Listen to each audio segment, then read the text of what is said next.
This is New Guinea, the most fascinating and mysterious island in the world. Because it's located very near to the equator, most two-dimensional world maps based on the Mercator projection warp New Guinea's size and make it appear a lot smaller than it really is. In reality, New Guinea is the second largest island in the world, only behind Greenland, and only just. If you placed Greenland directly over New Guinea, you'd see that they're actually almost the same size, despite our popular perceptions thinking otherwise.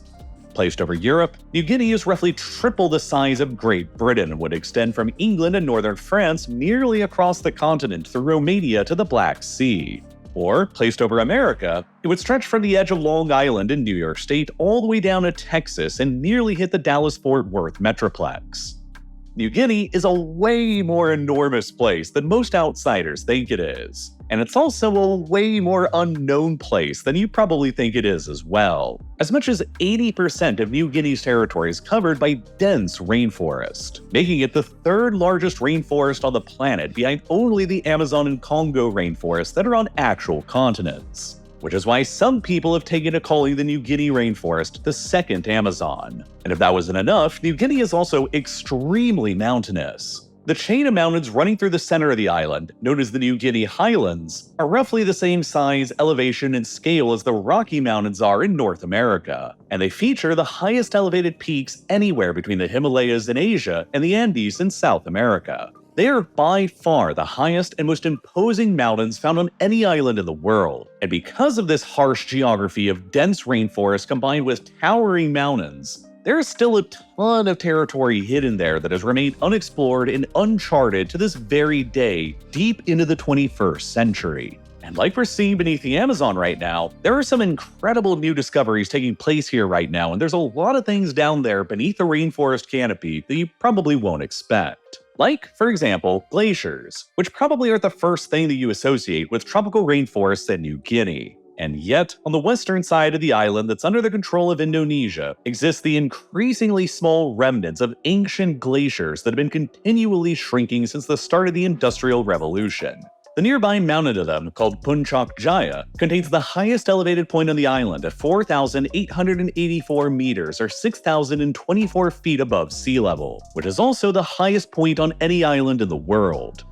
It's high enough that temperatures plummet the further up it you go, which transforms New Guinea's abundant rainfall into snow, which is compacted down the mountain face into the glacier below it for at least the past several thousand years. The New Guinea glaciers are one of only a handful of so-called tropical glaciers that can be found in the world. And they're so remote and not well known that even some Indonesians aren't aware that their country actually contains them. The New Guinea glaciers were first spotted by Westerners in 1623 by a Dutch explorer called Jan Carstens. But his account of snow and glaciers up on a mountain so near to the equator brought him nothing but ridicule from his contemporaries, and hardly anybody believed him for centuries. The existence of the glaciers in New Guinea that he claimed to see weren't verified by Western science for nearly 300 years after Carsten's first observation, when Dutch expeditions between 1909 and 1913 in the early 20th century finally confirmed them.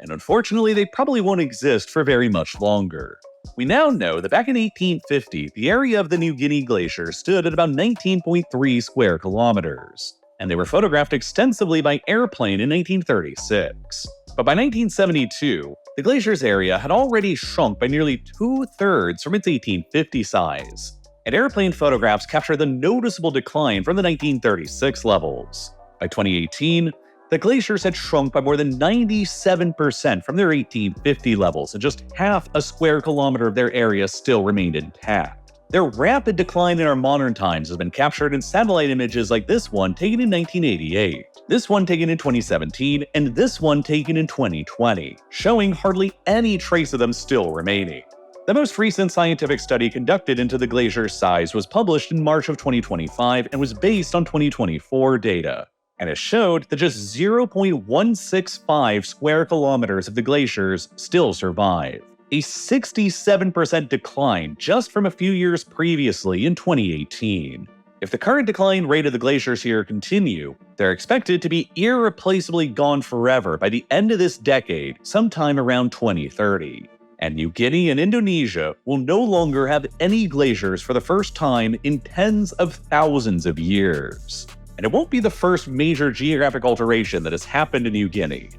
In fact, back during the last ice age when sea levels were significantly lower, New Guinea used to be directly connected to Australia by land in a larger continent that we've since called Sahul. Geologically speaking, New Guinea is located on the Australian tectonic plate instead of the Eurasian plate, making it more connected to Australia from a geologic perspective than any of the islands to its west, and why New Guinea is classified as being a part of Oceania rather than Asia. New Guinea and Australia were intermittently connected by land to each other for millions of years, and they only became separated due to rising sea levels around 8 to 10,000 years ago. Basically seconds ago in geologic time, which is why there is a significant amount of overlap in the animal species between both places today, like their prevalence of marsupials. And why there's some speculation that animals that are currently extinct in Australia might continue existing somewhere in the deep, remote, and unexplored parts of the New Guinea interior. New Guinea is second only to the Amazon for the rate of new species that are still being discovered and described by modern science. Literally thousands of new species have been formally described by researchers in New Guinea just since 2010. Though the vast majority of those new species have been small organisms like plants, insects, and spiders. Larger discoveries of previously unknown or lost mammals are a lot rarer, but from time to time, they do still happen. As recently as 2025, a biologist from the Czech Academy of Sciences captured the first ever photographs of the subalpine woolly rat living in its natural environment in the mountainous New Guinea highlands. A massive, fluffy rodent measuring more than 2.5 feet long and weighing more than 4 pounds, that had previously only been known to scientists because of a handful of museum specimens, clearly illustrating how relatively large species in New Guinea can continue remaining elusive in the dense mountainous jungle. Another notable recent example of a major discovery of a large animal like this in New Guinea is the Wondowoy tree kangaroo, a large 20-pound tree-dwelling kangaroo-like marsupial that was discovered on the island in the 1930s, but was then never seen again for decades and eventually classified as extinct, only to suddenly become spotted again by a researcher in 2018 who captured the first ever photograph of one alive and well in the wild. And even more recently came the rediscovery of Attenborough's long-beaked echidna on New Guinea. This unique-looking echidna was first collected and described in New Guinea in 1961, and was entirely known by just a single specimen of a dead one that happened to be found back then, and it was kept under lock and key for decades in the Naturalis Biodiversity Center in the Netherlands. Decades later, after it was found in 1998, researchers realized that it was a wholly unique species of echidna and it was generally regarded to be extinct, since no other example of one had ever been encountered.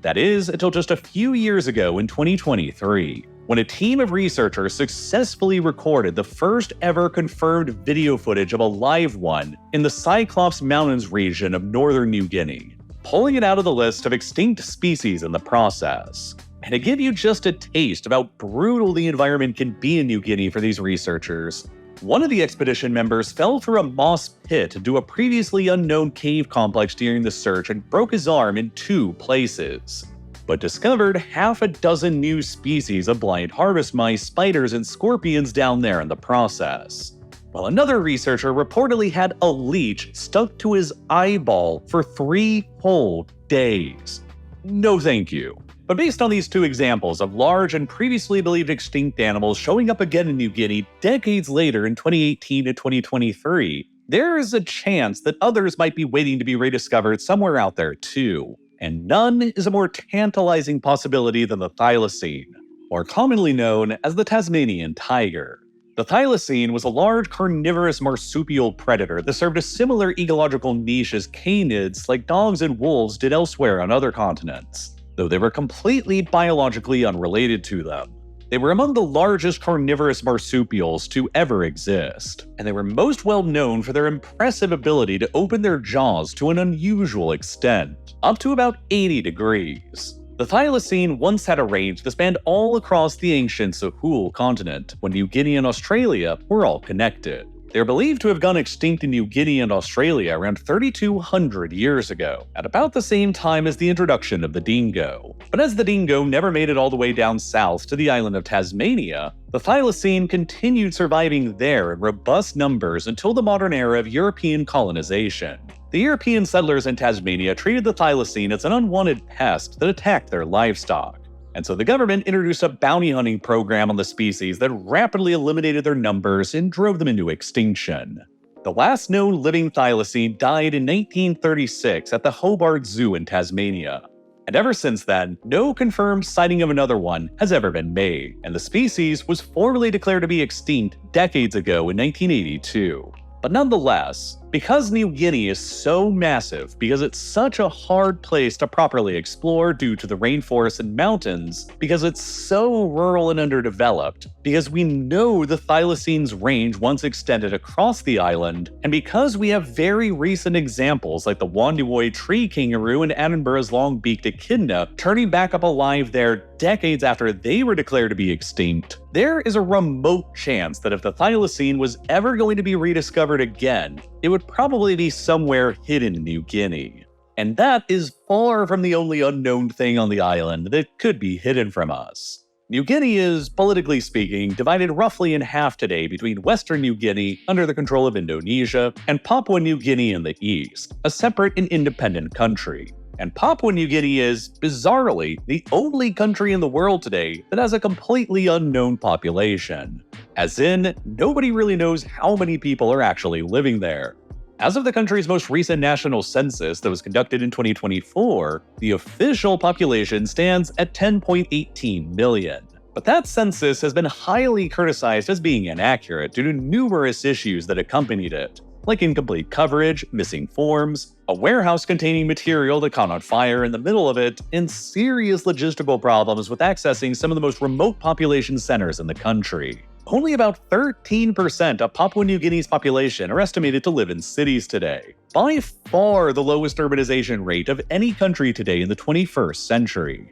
Most of the country's population lives across the interior of the country in rugged, difficult-to-access areas that can often only be reached by airplane or helicopter, making conducting an accurate census probably harder than in any other country on the planet. The 2024 census and the last census before that in 2011 have both been widely criticized as being unreliable and inaccurate. And the last census they conducted that actually was considered to be reliable was all the way back in 2000, more than a quarter of a century ago now.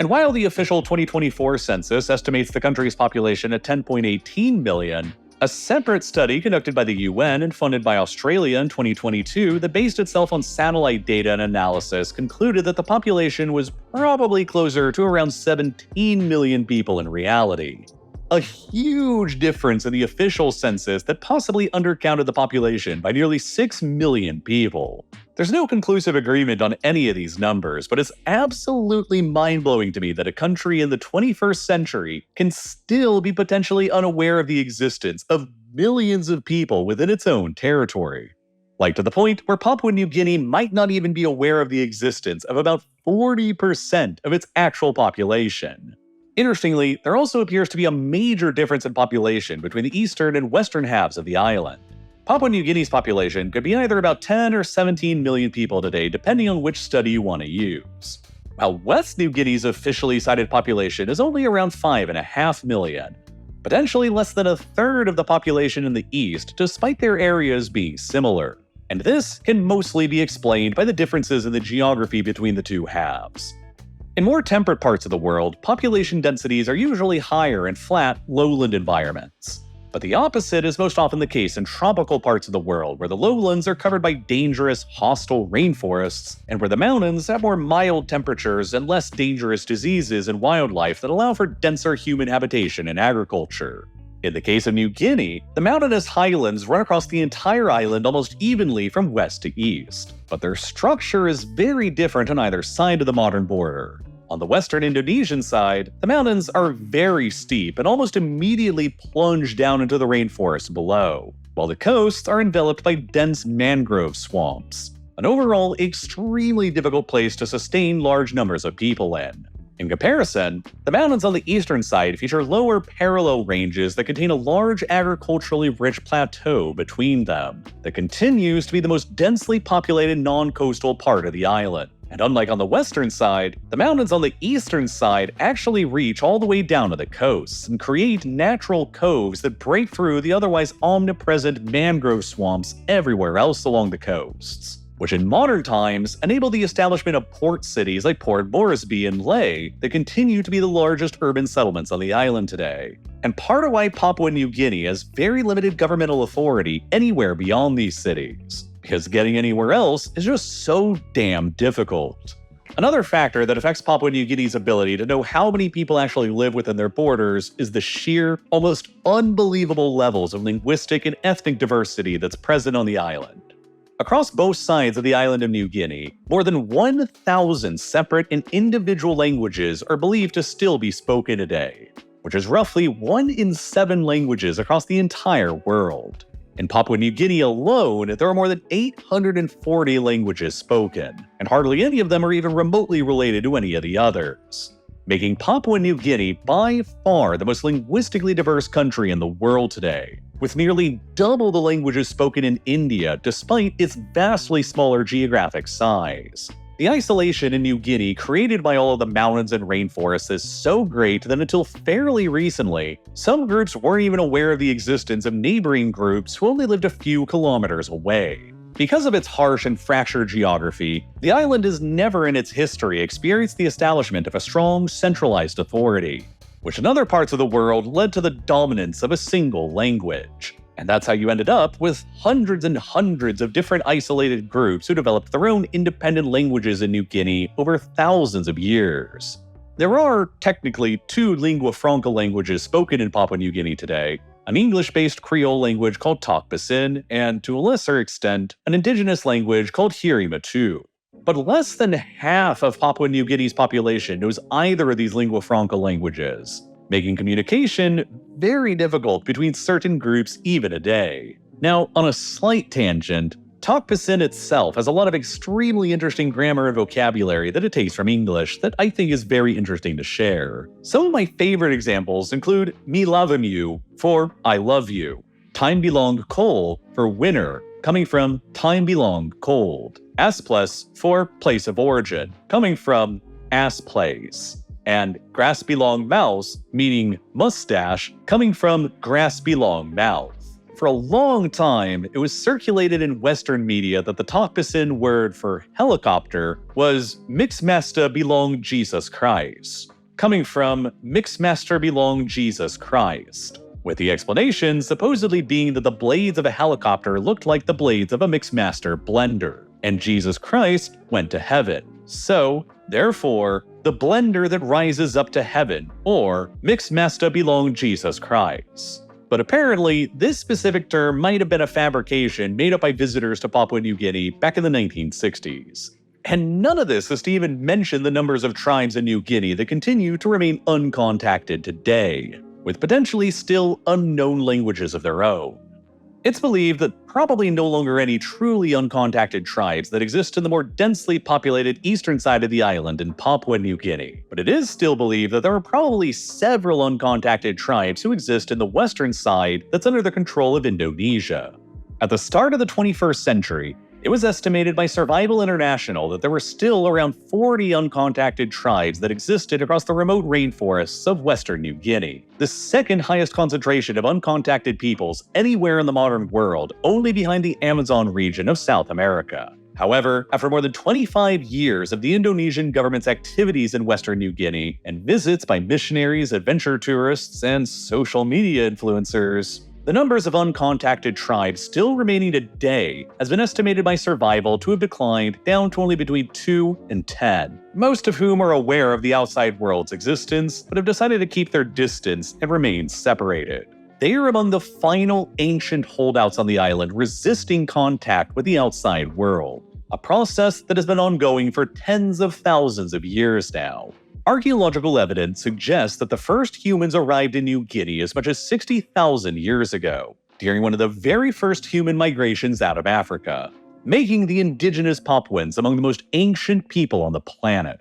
Indigenous Papuans are loosely related to Aboriginal Australians, Melanesians, and other dark-skinned people found across the Asia-Pacific region. But interestingly, despite their similar-looking physical appearances, Indigenous Papuans are not closely related to Africans at all. In fact, Europeans are genetically closer to Africans than Papuans are. And a large part of that is due to the incredibly high concentration of Denisovan DNA that's present in Papuans. Denisovans were an ancient subspecies of humans that used to live across Asia tens of thousands of years ago, and the Papuans, for whatever reason, have the highest concentration of Denisovan ancestry out of any population in the world today. Their distant ancestors likely interbred with the Denisovans on their way to New Guinea. And after sea levels rose and isolated New Guinea from the rest of the world around 10 or 8,000 years ago, their genetics became even more isolated from the rest of the world, and so the Denisovan ancestry managed to stick around. Today, most Papuans share between 4 to 7% of their genome with the Denisovans. But there are some communities up in the New Guinea highlands who have upwards of 12% of their genome shared with them instead. By far the highest concentration known of any population in the world today. And despite the isolation of the Papuans in New Guinea after around 10,000 years ago when it became an island, they were capable of amazing and still puzzling things too. At Cook Swamp, an archaeological site in Papua New Guinea, evidence has shown that the Papuans independently developed agriculture on their own without any outside influence sometime around 8,000 years ago, making them one of the very few societies on the planet to have independently developed agriculture and domesticated plants. The Papuans were likely the first people to domesticate bananas, taro, and sugarcane, which later spread elsewhere in the world after a wave of Austronesian settlers began arriving in New Guinea around 3,000 years ago and initiated trade. The arrival of the Austronesians also introduced a new layer of linguistic diversity to New Guinea as well.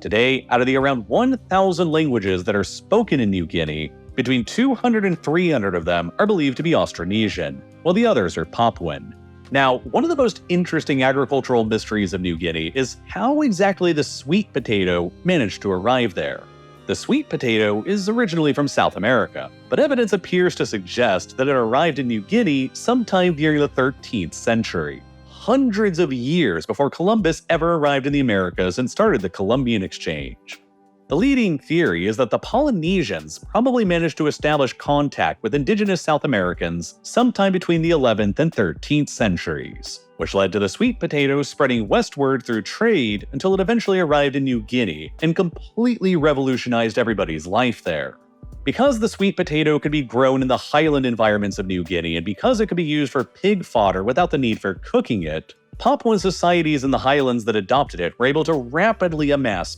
pigs and dramatically expand their own populations into large and complex societies in the process, which remained uncontacted from the outside world longer than any other major society on the planet did. The highlands of New Guinea are basically an island within an island, highly elevated mountains and plateaus where agriculture is possible and human life is comfortable, surrounded by dense, hostile rainforests and then the ocean. With knowledge of the island's actual interior any deeper than the immediate coastlines being at a minimum to Western science for centuries, it was long assumed by Westerners that the interior of New Guinea would have no large populations of people, and the highlands themselves remained completely unknown and uncharted to the Western world until very recently in the 1930s. To give some context as to how insane this is, Europeans managed to reach the South Pole and Antarctica decades before they ever managed to reach the highlands within the interior of New Guinea. Beginning in the 1930s, Westerners finally began using airplanes to take expeditions into the New Guinea interior, where they expected to find only sparse populations of people. Instead, to their utter surprise, they discovered a very densely populated society in the highlands that was probably home to around 1 million people, marking the last major first contact between two large societies in human history. The Europeans were flabbergasted to have discovered a large Stone Age civilization that was still thriving so late into the 20th century. But many of the photographs taken by these first Western visitors to the highlands also capture the even greater feelings of shock on the faces of the indigenous Papuans, who had literally only known their own ancient society in the highlands just as it had been for thousands of years, and then suddenly got introduced to white people, airplanes, firearms, and even metal tools for the first time in their lives. It is a testament to how hugely isolated New Guinea really was, and to an extent still is. And among the other greatest mysteries surrounding the island and its isolation is how the son of one of the wealthiest people in the world managed to just completely vanish there. In the early 1960s, Michael Rockefeller was the young 23-year-old son of Nelson Rockefeller, who was then serving as the governor of New York, and he was the great-grandson of Standard Oil co-founder and richest man to have ever lived, John D. Rockefeller.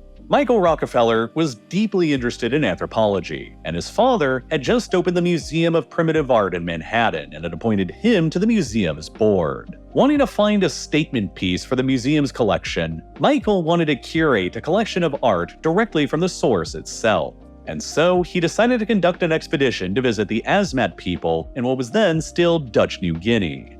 The Asmat had only just started becoming pacified by the Dutch government and missionaries in the mid-1950s. And even by the 1960s, many of them had never seen a white person before in their lives, while headhunting, cannibalism, and cross-village warfare were still fairly common practices. Michael spent months interacting with the Asmat in 1961, and in November of that year, he, along with 3 companions, were sailing a small catamaran down the Asmat coast attempting to conduct trade. Then, one night, as they crossed the mouth of the Betsy River, harsh waters managed to flip and capsize their boat, leaving them all stuck. 2 indigenous Asmat teenagers on board who had been brought along as guides almost immediately jumped into the water and swam for the shore, and eventually made it up to the village of Agates hours later where they were able to call for help. Michael and his other companion on board the catamaran, Dutch anthropologist René Wassing, were left clinging to the overturned boat for hours as they slowly drifted away from the shoreline.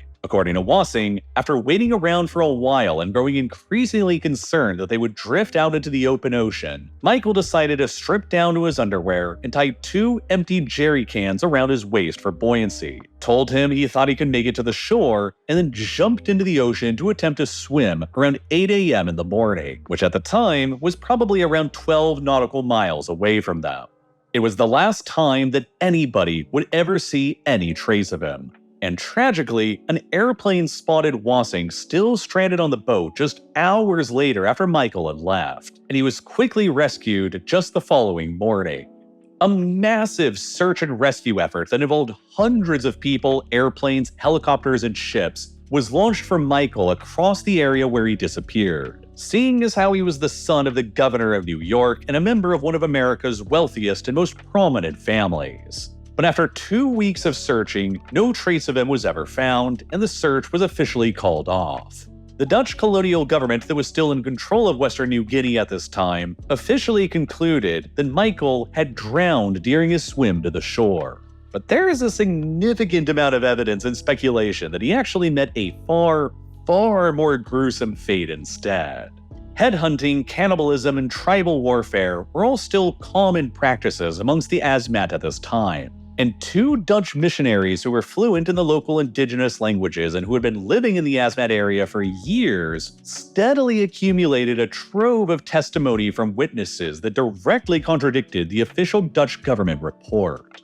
According to their own reports, a small group of Asmat warriors were walking along the beach that very morning when they just happened to encounter Michael Rockefeller after he swam ashore. It's important to know that a few years previously, a Dutch colonial raid in a village nearby had resulted in the killings of 5 important Asmat warriors, a transgression that the Asmat historically resolved through eye-for-an-eye killings and blood debts. So, upon their happenstance encounter with Michael that morning, a white man who looked like the white men who had killed their tribe members a few years previously, the group of warriors allegedly had an argument as to whether or not to kill him in vengeance, until one of them just stabbed him in the ribs and began killing him. Then, they allegedly took his body back to their camp, where they cooked and ate his flesh and brains in a ritualistic cannibal ceremony that was common for these kinds of vengeance killings at the time. Locals allegedly confessed these details to both of the Dutch missionaries a few weeks afterward, and revealed that they had distributed his head,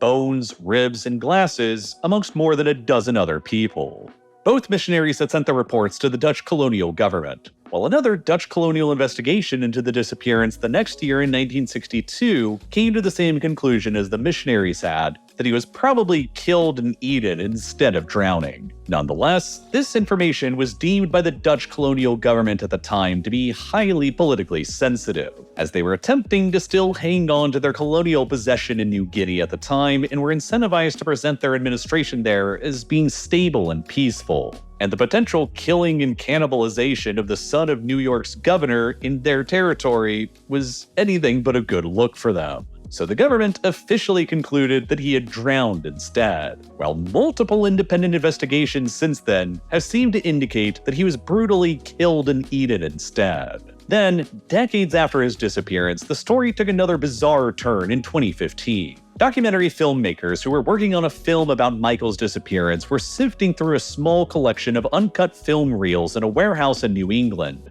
that had been filmed in the Asmat region of New Guinea back in 1969 by a photographer who was investigating Michael's disappearance at the time, just 8 years after he had vanished. These uncut film reels apparently sat for more than 40 years collecting dust in that warehouse. But upon studying the reel in 2015, the documentary filmmakers discovered something astonishing that had apparently been overlooked by the people who had originally filmed it. A very brief clip of a group of Asmat tribesmen paddling a war canoe with a very conspicuous-looking white man paddling alongside them. The man bears at least some passing resemblance to Michael Rockefeller, and since it was captured just 8 years after his disappearance in this same area, it's led to a lot of renewed speculation that rather than drowning or getting killed and eaten, he may have also joined the tribe and integrated with them and was never heard from again that way. And even if this man in this photo isn't Michael Rockefeller in 1969,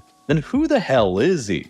Nobody has yet been able to figure it out. And regardless of what actually happened to him, the vanishing of Michael Rockefeller and his ultimate fate remains one of the most enigmatic mysteries of New Guinea. And conclusive proof one way or the other is somewhere out there, still hidden from us. I also think it's important to clarify that cannibalism and headhunting have continued disappearing from New Guinea society since that time, and since the 1970s and 80s have been practically non-existent and eradicated. Now, in the modern day, possibly the biggest thing that's hidden from view in New Guinea is one of the world's most dramatic ongoing conflicts that was just starting to begin as Michael Rockefeller vanished. You see, the Dutch still controlled Western New Guinea at that time, but they were about to transfer the territory over to Indonesia, which has been outrageously controversial ever since. Back in 1949, a few years after the end of the Second World War, the Netherlands finally agreed to recognize Indonesia's sovereignty over all of the territories that had used to belong to the colonial Dutch East Indies, but with the exception of Western New Guinea, which the Dutch decided to continue hanging on to for just a bit longer. The Dutch government argued that the indigenous Papuans were too ethnically distinct from the rest of Indonesia to be included in the same country, so they would continue administering it themselves until it was determined that the Papuans could sufficiently take over and govern themselves. The Indonesians, however, never accepted this.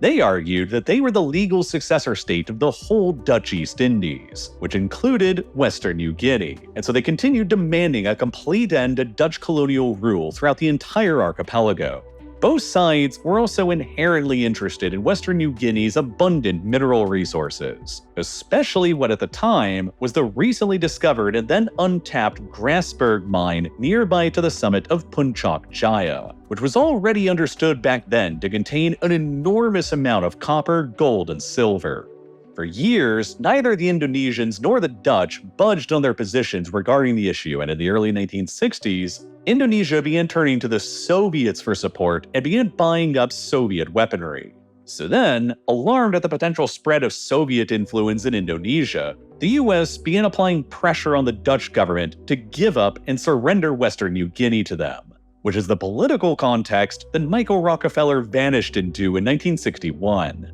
And why it was especially awkward for the Dutch, who were desperate at the time to keep the Americans on their side in this greater overall dispute. In the end, it didn't matter though. The US wanted Indonesia on their side in the Cold War in Southeast Asia no matter what, and the only way they could do that was by continuing to pressure the Netherlands into surrendering West New Guinea to them. So, in 1962, the Dutch agreed to transfer West New Guinea to a temporary UN administration under the promise that a plebiscite would be held in the territory to determine its ultimate fate. The Indonesian military moved into West New Guinea and then organized this vote in 1969, but they only allowed 1,025 specific hand-picked people to vote in the decision. Less than 1% of the territory's eligible voters at the time, and they were all made to vote effectively at gunpoint in the presence of the army. So naturally, the vote was in favor of union with Indonesia, and its legitimacy has been hotly disputed by West Papuan independence activists ever since. Indonesia moved in to formally annex West New Guinea, and an armed pro-independence insurgency formed to resist their rule called the Free Papua Movement, or the OPM. Indonesia's response to the OPM insurgency in West New Guinea since the early 1970s has historically been brutal and relentless, transforming the territory into what many independent analysts have described as effectively an authoritarian police state. Peaceful political expression and independence advocacy among indigenous Papuans is still illegal and harshly repressed by the Indonesian state. Even raising the Morning Star flag in the territory, the symbol of the Free Papua movement, is legally regarded by the Indonesian state as an act of treason and can theoretically be punished by up to decades in prison. For decades, Indonesia has also strictly controlled access to West New Guinea, blocking reporters, journalists, NGOs, and even UN officials and others from any visits to the territory, which has obscured Indonesia's practices and repression going on there,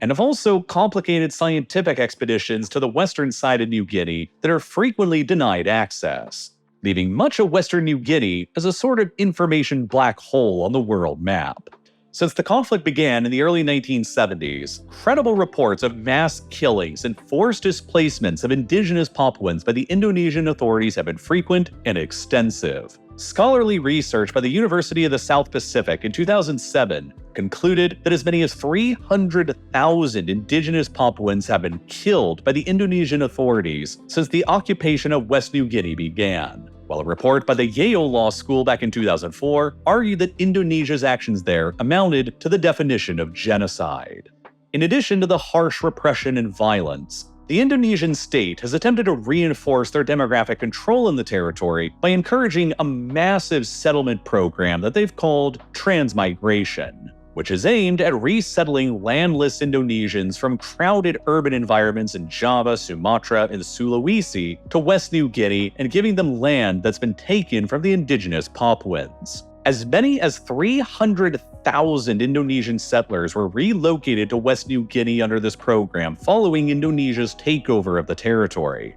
And today, it's believed that about half of the inhabitants in West New Guinea are either settlers themselves or the descendants of settlers.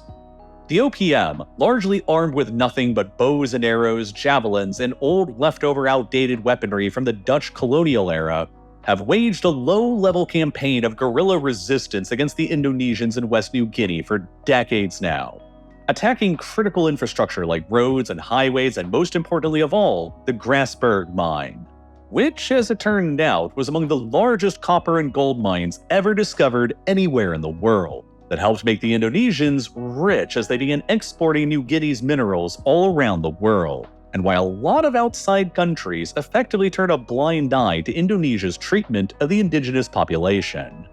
In 2018, after the OPM launched attacks on an important road that the Indonesians were paving across the territory, the Indonesian army launched its largest military operation in decades against them, including massive air raids, the deployments of thousands of additional soldiers, and even the alleged usage of chemical weapons, all with unclear but certainly high fatalities. As recently as 2022, the UN has condemned Indonesia's practices in West New Guinea, and some have even called for the deployment of a peacekeeping force to the territory to enforce order. But regardless, due to Indonesia's refusal to allow hardly anybody into the territory ever, and because of the outside world's reliance on all of the gold, copper, and timber that the Indonesians are taking and exporting from West New Guinea, there's very little prospect of anybody ever actually showing up to help the indigenous Papuans west of the border. And so many of them have viewed continuing militant and guerrilla activity as their only effective means of resistance. The conflict briefly captured the world's attention in February of 2023, when the OPM attacked a small airplane that had landed near their territory that was piloted by a New Zealand man named Philip Mark Mertens. They took Mertens as a hostage, threatened the Indonesian government that they would kill him unless they granted West New Guinea its independence. This all led to an intense standoff between the OPM and Indonesia. And because the hostage was a New Zealander, it briefly brought outside attention to the reality of the horrors that were and still are taking place in West New Guinea.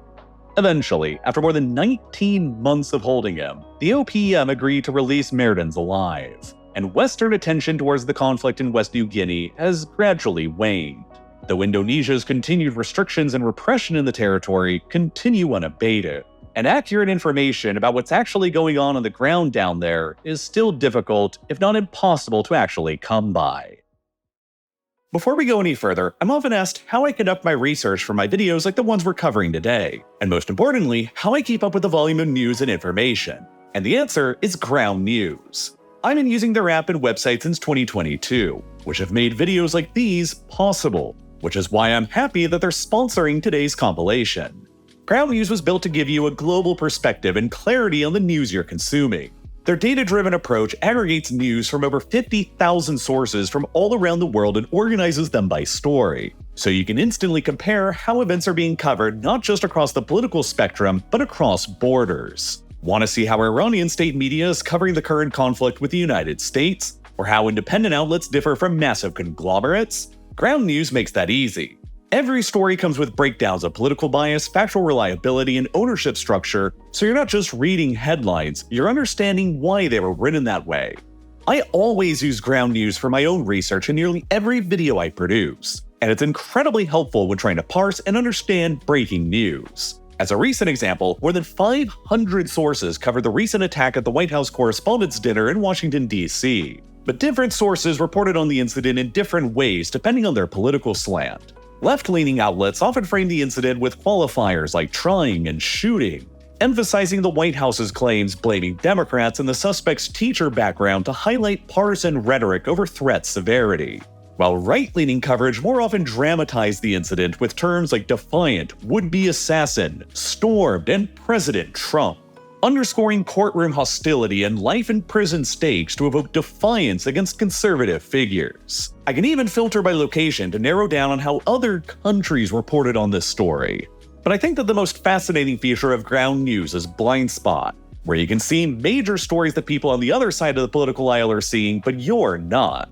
For example, right now, the right is currently talking about how mandatory hijab restrictions on women still remain in place in Iran despite some women publicly taking them off in protest. While the left is currently talking about how the Canadian Prime Minister's trade advisory group has met for the first time ahead of upcoming Canada-US trade negotiations. Two stories you might have otherwise missed if you only rely on a few sources for your news. I genuinely believe that Ground News is a seriously useful tool in today's increasingly polarized media environment. I use it all the time myself for research whenever my videos touch on politically charged subjects, which happen to be basically all of them. It's an extremely useful tool for gaining and understanding a nuanced view of the news, and I've partnered with them to get you the exact same Vantage subscription that I have for 40% off by subscribing through my link at ground.news/reallifelore, or when you scan the QR code that's here on your screen, clicking the button that's here on your screen, or by following the link that's down below in the description. You'll also be greatly helping to support my own channel at the same time. So thank you if you sign up, and now let's get back to the rest of the compilation. In my worldview, the Amazon rainforest is the most fascinating and the most mysterious place of the Earth's surface today in the 21st century. It sprawls seemingly endlessly across a vast area of South America, roughly 6 million square kilometers all in. An area of land that's about equivalent to 3/4 the size of the continental 48 United States. The majority of the rainforest, about 60% of it, is all contained within the borders of Brazil, but significant parts of it also extend out across the borders of parts of Peru, Colombia, Ecuador, Bolivia, Venezuela, Guyana, Suriname, and French Guiana as well. This huge area of the continent that the Amazon covers is extremely sparsely populated today and rural, with only around 30 million total residents spread out all across it, which is even fewer people today than live in Poland. If the Amazon rainforest was its own independent country, it would be among the bottom 10 countries in the entire world in terms of average population density, with only about 5 human beings per square kilometer on average. But by far, the largest single concentration of people within the Amazon rainforest region today is this random-looking blob of high population density almost in the dead center of it, which is the Brazilian city of Manaus. Home to well over 2 million people today, Manaus is the 7th largest city in Brazil, but its weird location in the middle of the Amazon also makes it the most heavily isolated city in the entire Western Hemisphere to have a population of more than 1 million people, as there isn't a single other city of comparable size to it anywhere within 1,000 kilometers in every direction. And so, as you'd expect, actually physically getting yourself there doesn't work like most other cities do. There still aren't any paved roads that connect Manaus to the rest of the Brazilian core thousands of kilometers away to the east. It's theoretically possible to drive from cities like Sao Paulo or Rio de Janeiro to Manaus, but for hundreds of kilometers along Brazilian Highway 319, the route is currently unpaved, and whenever it rains there, which, believe it or not, is a frequent occurrence in the rainforest, the unpaved road turns into a muddy quagmire with endless nothing all around it. No cell service, and no chance of getting a tow truck to bail yourself out. So that road is a pretty sketchy option to actually take. And even when you get to the other end of the highway close by to Manaus, you'll still have to take a ferry over to the city since the entire length of the Amazon River still doesn't have a single bridge that crosses over it. The primary actually paved road that connects Manaus to the rest of the outside world runs to the north of it up towards Venezuela, Brazilian Highway 174. This route makes it, at least in theory, sort of possible to safely drive along paved roads to the rest of the Brazilian core. But the catch is that you'd have to travel all the way around through Venezuela, Colombia, and Peru just to re-enter back into Brazil again. Meaning that for most practical purposes, the only ways that most people from the rest of Brazil usually get to Manaus isn't by land, but by airplane or by taking a boat down the Amazon River itself, which is fully navigable to ocean-going vessels for about 2/3 of its course deep into the continental interior.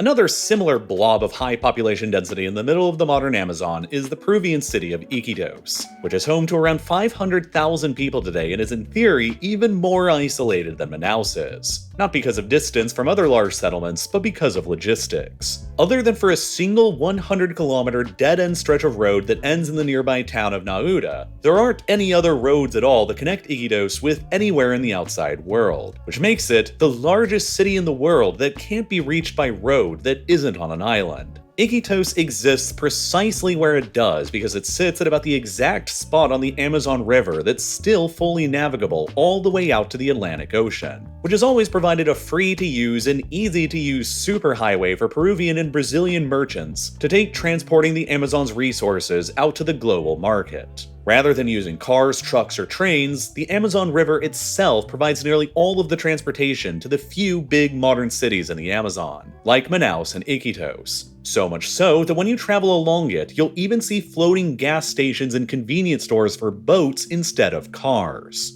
And so, as you'd expect, proper road infrastructure throughout the Amazon region is extremely hard to come by, and even the major clusters of people within it don't really have any major roads extending out from them, since the Amazon River is their primary method of transportation and connection to the outside world instead. This means that there are huge swaths of the Amazon rainforest that are completely absent of any roads at all, which makes driving through most of it an impossible feat. While trekking through the rainforest on foot is an extremely arduous process as well, simply because of the unbelievable density of trees here once you get out beyond the major settlements and highways. It's been estimated that there are probably somewhere around 390 billion individual trees densely packed all throughout the Amazon rainforest, which is nearly 4 times as many stars as exist in the entire Milky Way galaxy. A single square kilometer of the forest can contain up to 150,000 individual trees and well over 90,000 tons of plant biomass. A fact that can be clearly seen when you look at images like these ones of the city of Manaus that butts right up against the boundary with the Amazon.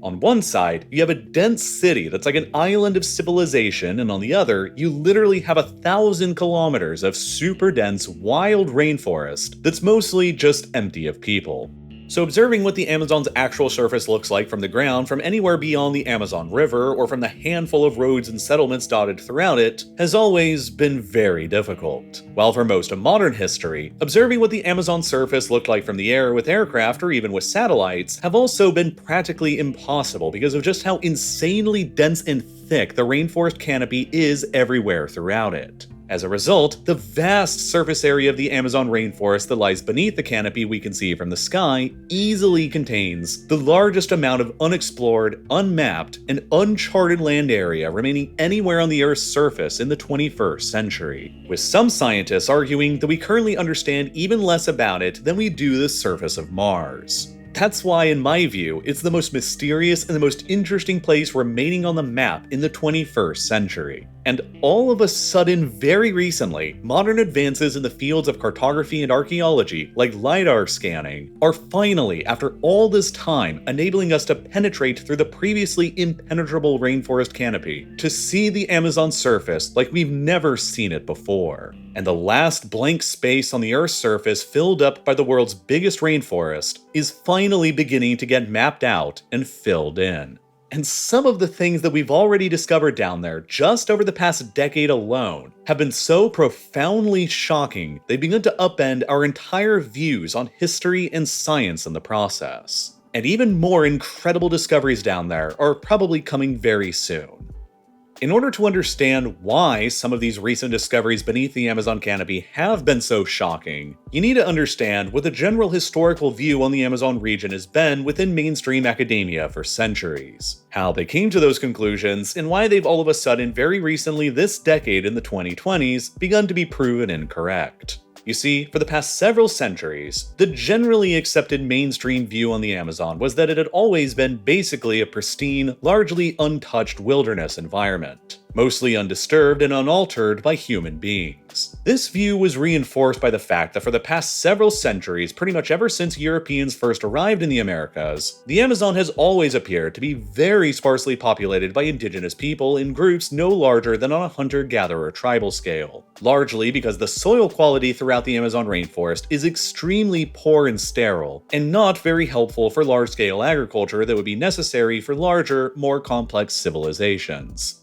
But this is a pretty weird thing to consider at first, because it almost seems counterintuitive when you say that the soil quality in the Amazon is terrible for crop farming, while it simultaneously supports more than 390 billion trees in the densest and the most biodiverse forest in the world. But the reason for this is very interesting. You see, one of the primary sources of nutrients for all of the plants in the Amazon rainforest actually comes from a highly unexpected source, far away on a completely different continent. Here at the southernmost edge of the Sahara Desert in central Chad lies the Bodele Depression, an ancient dried-up lake bed that used to be a part of the primordial Lake Megachad until it was consumed by the expansion of the Sahara several thousand years ago. Now, the dried-up lake bed in the Bodele Depression here contains massive amounts of exposed rock minerals composed of dead microorganisms that are chock full of phosphorus, an essential nutrient that fertilizes plants for growth. The powerful trade winds that whip across the Sahara from east to west will then pick up enormous amounts of Saharan dust, including phosphorus-rich dust from around the Bodele Depression, and will then continue carrying all of that dust for thousands of kilometers through the air across the Atlantic and towards South America, where about 28 million tons of Saharan dust will fall across the Amazon rainforest throughout an average year, including about 22,000 tons of phosphorus that was picked up from the Bodele Depression in Chad, that provides the Amazon with vitally needed nutrients.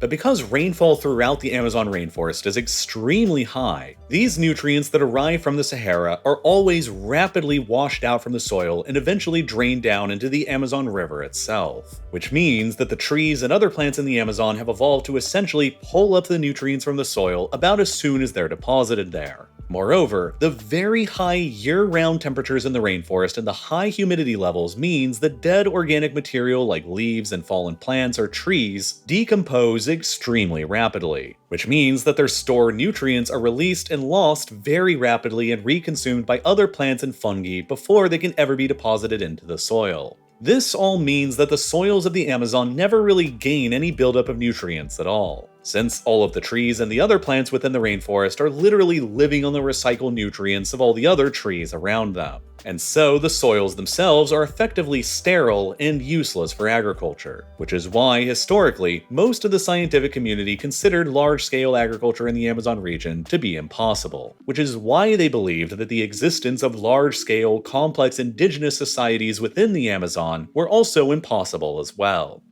The prominent American archaeologist Betty Meggers, who specialized in South American anthropology through the Smithsonian Institution throughout the 20th century, was a very well-known advocate of this idea. She wrote a whole book that was published in 1971 titled Amazonia, Man and Culture in a Counterfeit Paradise, in which she argued that without agriculture in the Amazon being possible, the maximum population density that the Amazon rainforest could naturally support through hunting and gathering was only 0.2 people per square kilometer. And so, the Amazon had to be an extremely sparsely populated place throughout its entire history as a result. This view was reinforced over centuries by the fact that European settlers and explorers and their descendants only ever seemed to encounter small tribes of indigenous people in the rainforest, hundreds of which continue to exist across the remote depths of the Amazon still today.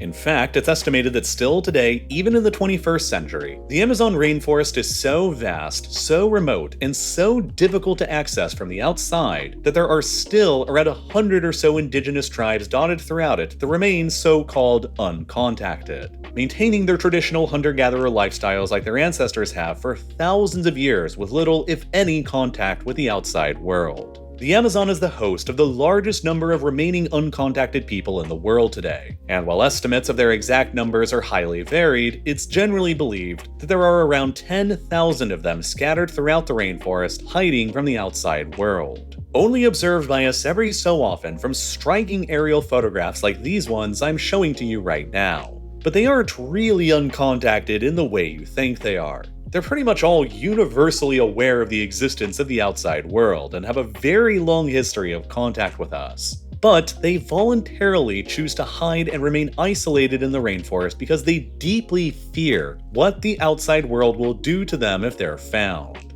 Over the past several centuries since the arrival of Europeans, and even over just the past few decades in recent living memory, countless numbers of these isolated Amazonian tribes have been massacred and enslaved by the outsiders.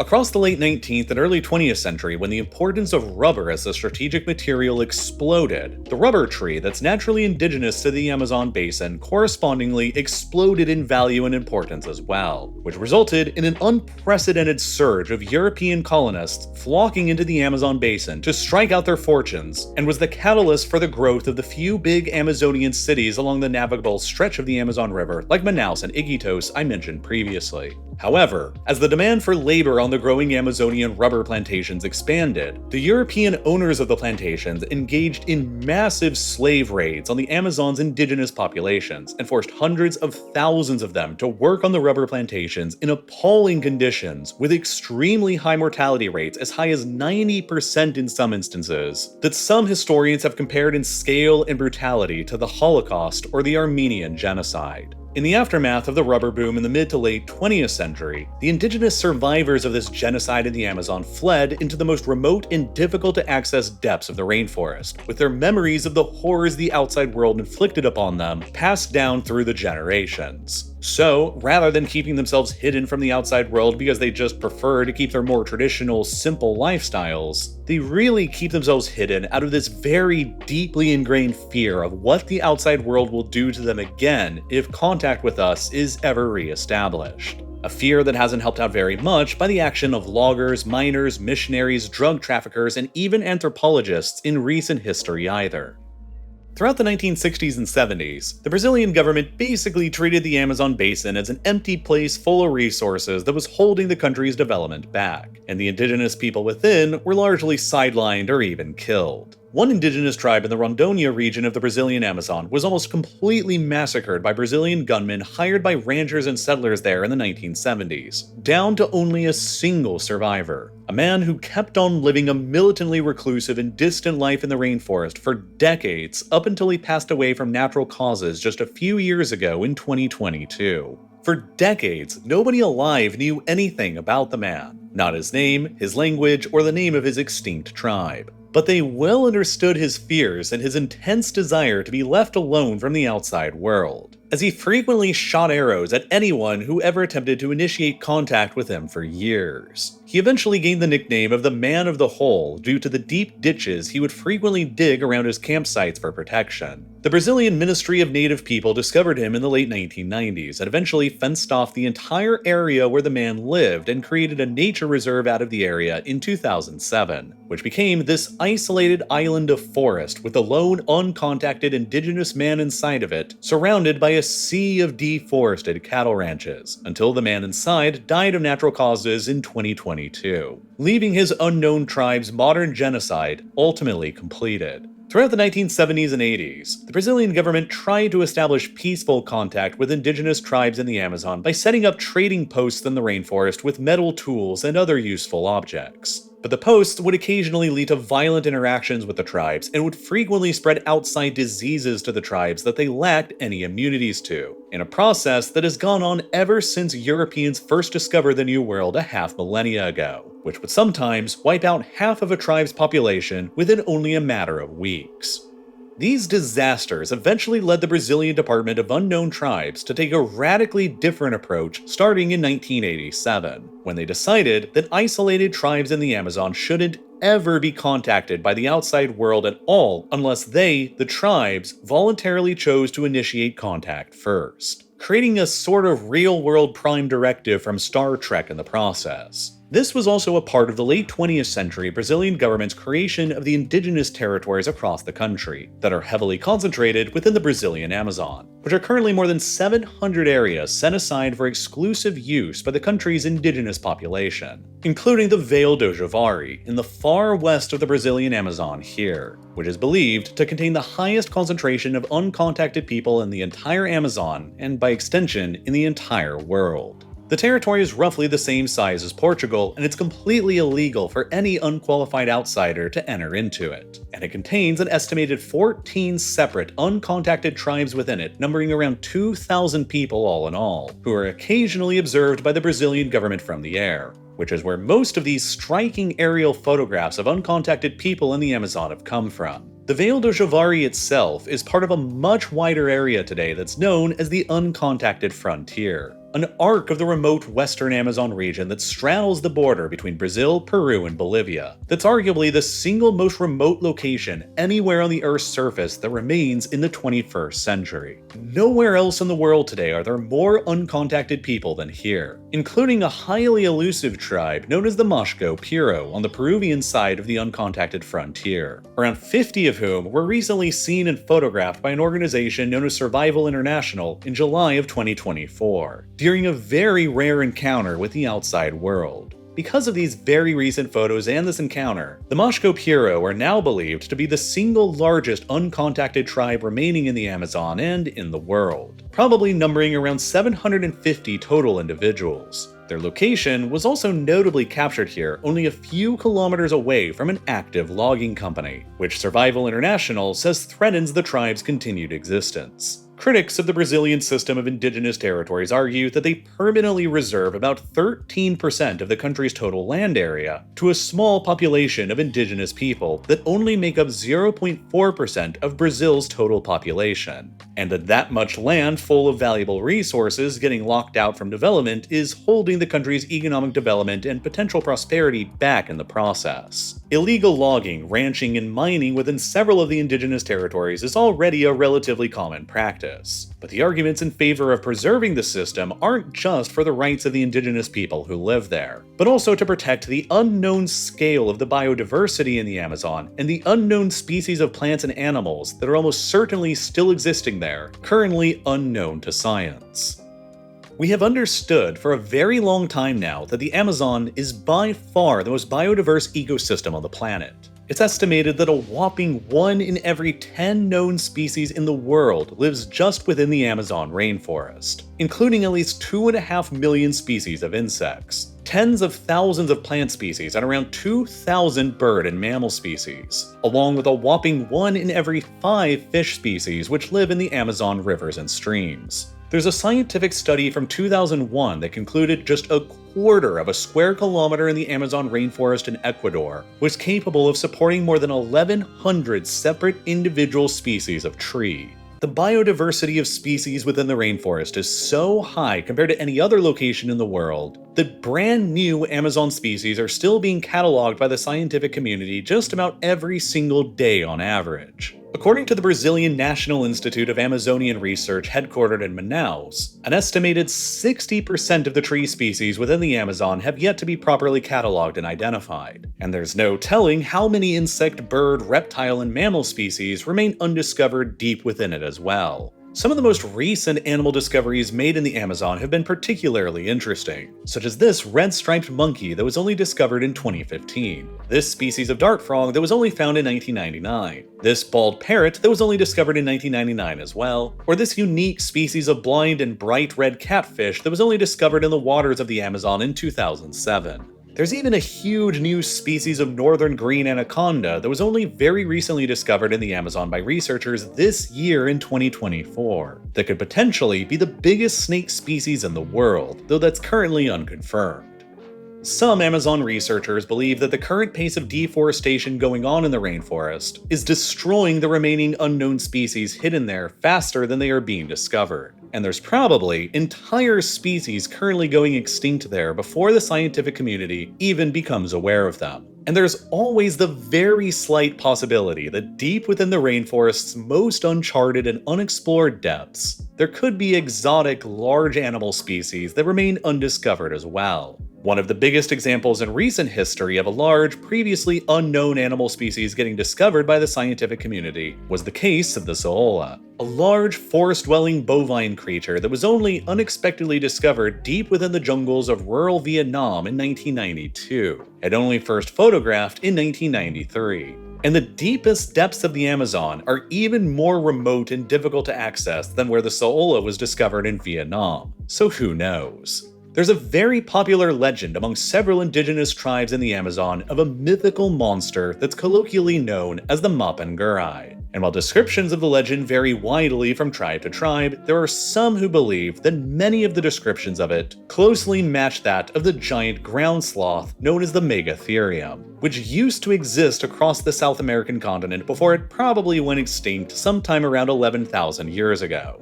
The Megatherium was a giant ground sloth that was about the same size as a modern-day African elephant, and a very recent discovery in 2023 nearby to the Amazon of a set of Megatherium bones modified into jewelry appears to suggest that at some point in history, indigenous people in the Americas used to live side by side with the giant ground sloth, the knowledge of which could have potentially been passed down orally from generation to generation and eventually became the basis for the modern Mapinguari myth. But that hasn't stopped some people from speculating that the continued reportings of the Mapinguari by indigenous tribes in the Amazon suggest that the Megatherium could still have survived after all this time somewhere deep inside of the rainforest. But that's probably not the most likely possibility, because a creature of that enormous a size would leave behind major signs of its existence, like carcasses, hair, droppings, remains and predator droppings, and much more, that have to date never actually been found. And even though the Amazon is a big and remote place, hiding a creature of that size for this long would still probably be almost impossible. But that doesn't mean it isn't still fun to think about and speculate. If a large, living, extant land animal currently unknown to science was going to exist anywhere on the Earth's surface today, it probably would be somewhere deep within the Amazon hidden beneath the canopy. And while one of the most fascinating recent scientific discoveries made within the Amazon wasn't of a large, legendary living animal, it was still just about as exciting as one anyway.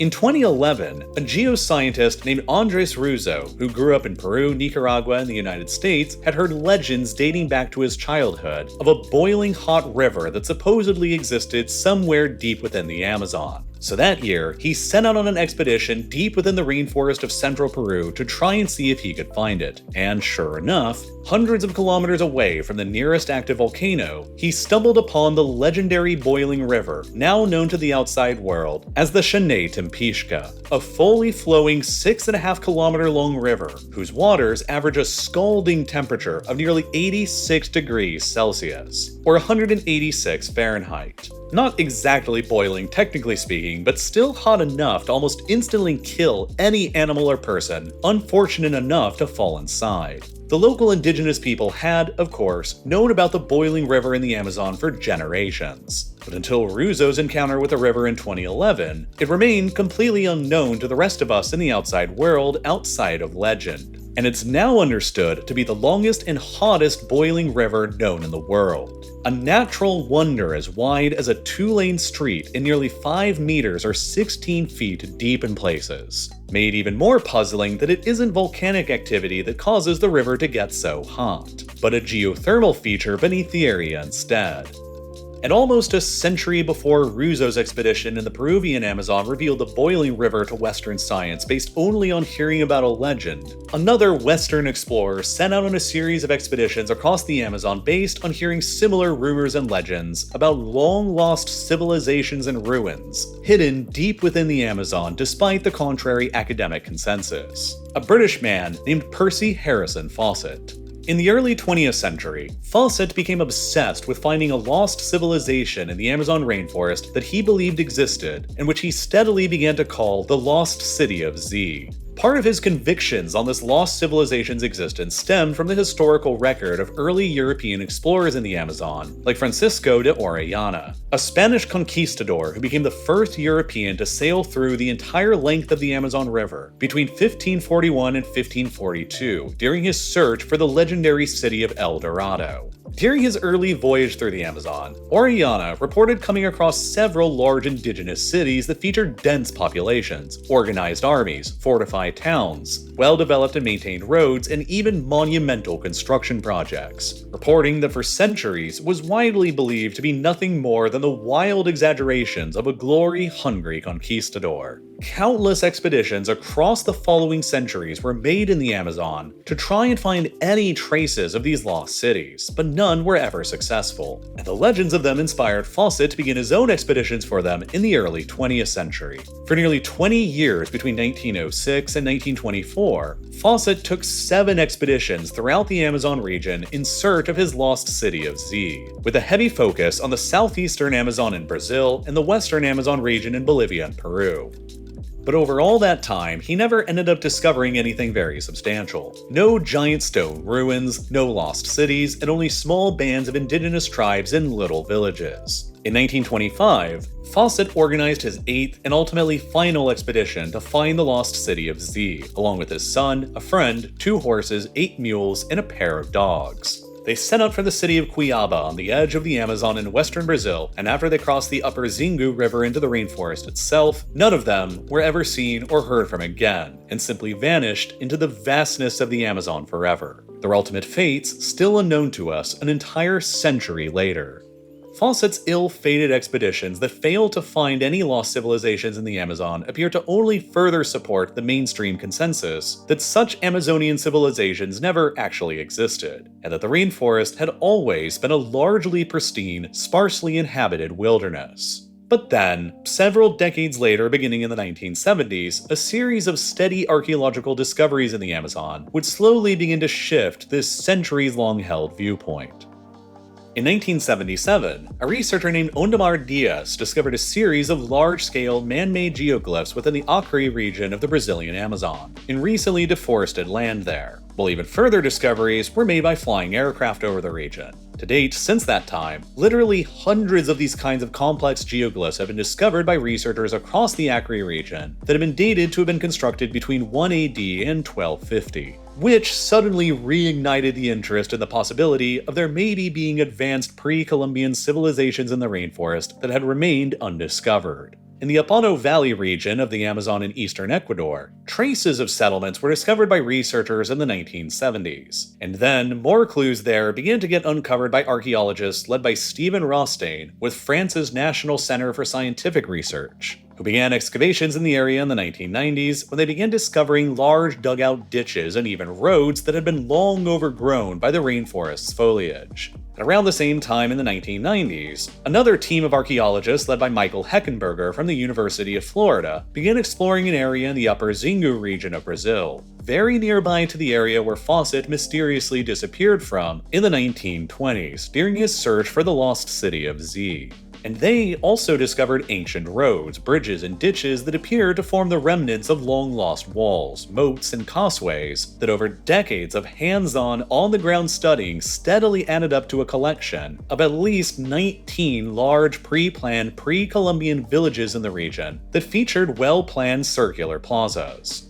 But researchers still didn't generally consider this to be a truly urbanized area of the pre-Columbian past. None of the discovered settlements here in the Upper Xingu had clearly defined urban centers with monumental architecture you would expect in civilizations, like U-shaped temples or pyramids. And so, they appear to be more of a collection of Amazonian villages networked together rather than any true large-scale civilization. Their discovery, nonetheless, encouraged further searches in other areas of the Amazon though, such as in the Llanos de Mojos region of the Amazon in northern Bolivia, where on-the-ground research and limited remote sensing studies steadily revealed a similar pattern as in the Upper Xingu region. Dozens to even hundreds of isolated small villages across an area roughly the size of Rhode Island. But even though hundreds of kilometers worth of overgrown canals and causeways were discovered here, and there was abundant evidence of pre-Columbian agriculture and forest management, the logistical problems involved with actually mapping the entire region out in a deeply remote part of the rainforest shrouded from above by the densest forest canopy in the world proved to make connecting all of the numerous dots in the region an almost impossible task. And so for a while, it was pretty unclear if all of these small settlements were even related to each other or not. The signs were there of a potential lost civilization in the Bolivian Amazon for decades. But without any clear urban centers discovered in the puzzle, the researchers mostly just had a series of lost villages instead.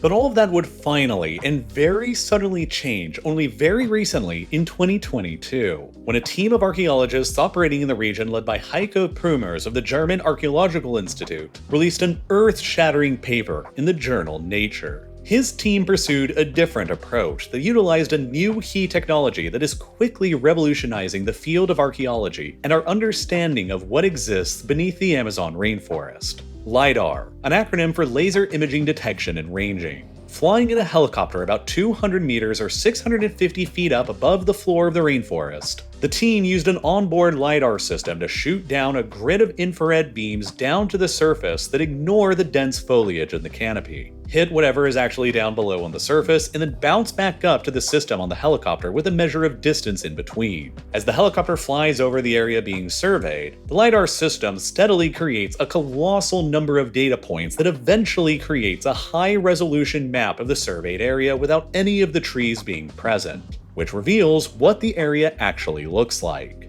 Using this more modern technique, the team led by Prümers carried out LiDAR mapping surveys of 6 different areas in the Llanos de Mojos region that revealed a total of 26 unique archaeological sites in the region, 11 of which were previously totally unknown to science. And 2 of those sites that were revealed were especially interesting, because for the first time in modern history, the LiDAR maps revealed them to actually be very significant pre-Columbian cities, complete with the monumental architecture that had always been missing from countless searches in the Amazon over the past nearly 5 centuries of history. The sites included mud brick conical pyramids that stood more than 21 meters or 70 feet tall, on the scale of several Mayan pyramids known to exist in Central America. And they were shown to anchor a web of sprawling smaller settlements all connected by causeways and roads that stretched out for several kilometers. And there were even canals and a complex water management system that connected the main urban centers with nearby rivers. The team believes that the settlements were abandoned around 600 years ago, sometime around the year 1400,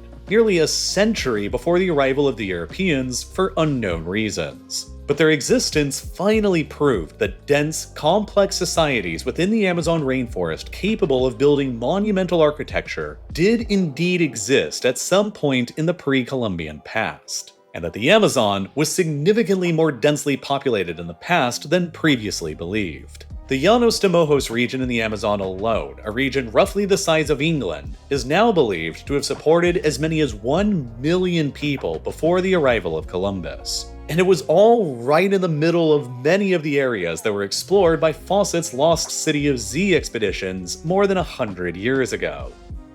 Fawcett didn't discover any ruins of long-lost cities in the area because it turned out he was ultimately searching for the wrong kinds of things. The unknown society that built these pyramids and cities in the Amazon of northern Bolivia didn't use stone like the Maya, Inca, or Aztecs did, that stood the test of time better and made them easier to find. Instead, they used other natural materials that were more readily available to them in this environment, like mud bricks and wood. So, while back in their heyday, their cities probably looked every bit as impressive as the Mayan cities do to us today, the materials they used decomposed more quickly over the centuries of abandonment and weren't as durable. So they ended up just blending in far better with the overgrowth of the Amazon that reclaimed them over centuries without human intervention. The discovery of these long-lost monumental cities hidden under the rainforest canopy for centuries in northern Bolivia was the most significant archaeological discovery made in the region for the century, and Heiko Prumers even prophetically predicted that over the next 10 or 20 years, even more previously unknown cities in the Amazon would probably get discovered, that would include some even bigger and more complex than the Llanos de Mojo site. And it would only take fewer than 2 years for him to be proven right.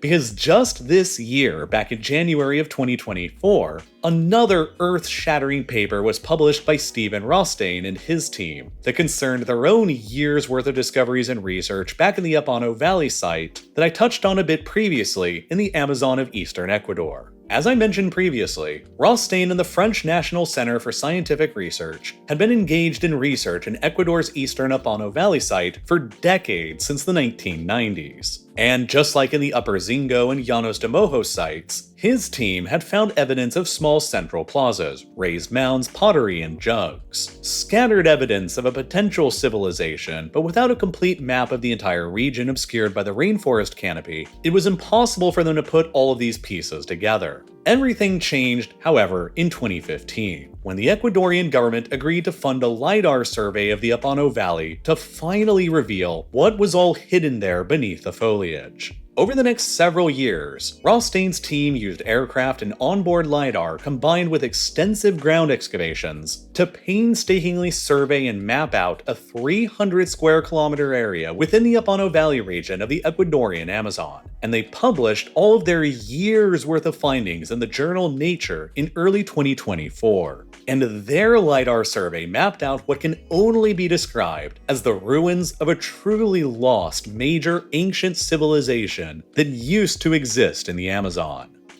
Their survey in this 300 square kilometer area, about the same size as the island of Malta, uncovered more than 6,000 individual rectangular platforms that measured about 20 meters by 10 meters and about 2 to 3 meters high, all arranged in groups of between 3 and 6 units clustered around a plaza with a central platform. These were thousands of long-abandoned homes, with areas of especially dense settlement concentrations forming heavily urbanized areas. And one of the structures their LiDAR uncovered within the plaza of one of the densest complexes was a massive 140 meter by 40 meter and 5 meter tall platform, probably the site of long-lost monumental buildings that were used for ceremonies. The settlements were all surrounded by webs of agricultural fields complete with extensive drainage canals and all interconnected by a huge network of long-lost and unused roads that included multiple impressive features. One of the roads observed by the survey was more than 25 kilometers long, and several of the roads included direct right angles, a difficult engineering feat for any society to have accomplished here in the geographically rough terrain. Defensive ditches were observed blocking some of the settlements from outside attack, and like in Llanos de Mojos in Bolivia, a vast network of causeways and canals were discovered that brought abundant water to the area as well. This discovery in the Ecuadorian Amazon revealed a society that was even denser and more complex than the previously discovered one in Llanos de Mojos in Bolivia, which itself was also an earth-shattering discovery in its own right. Some of the researchers involved have even postulated that back in their prime, the previously unknown about cities, streets, and monuments that the indigenous people constructed here in the Apano Valley rivaled or even surpassed those of the much more well-known Maya civilization in Central America. While the team who wrote the paper on the Apano Valley discovery stressed that estimating the site's previous population is extremely difficult, the paper's co-author, archaeologist Anton Dorison, suggested that as many as 30,000 people could have lived there at its peak, which would have put it on about the same scale as Roman-era London. Other experts believe that the Apano Valley site could have supported even more people, potentially as high as even 100,000 or so, which, if that's true, would have made it among the largest human settlements anywhere in the world at the time when it was populated. The other fascinating thing about this discovery is that it's believed to be ancient, like really ancient. The team dated the area to be inhabited sometime between around 500 BC at the earliest to sometime between 300 to 600 AD at the latest, meaning that whatever civilization existed here did so for around 1,000 years, along the same rough timeline as the Roman Empire in Western Europe did. By the time the European conquistadors arrived in the Amazon, these ancient civilizations' ruins had already been abandoned for around 1,000 years, and largely left behind to be reclaimed by the rainforest, which is no wonder why it was never rediscovered by anyone until the very late 20th to early 21st centuries.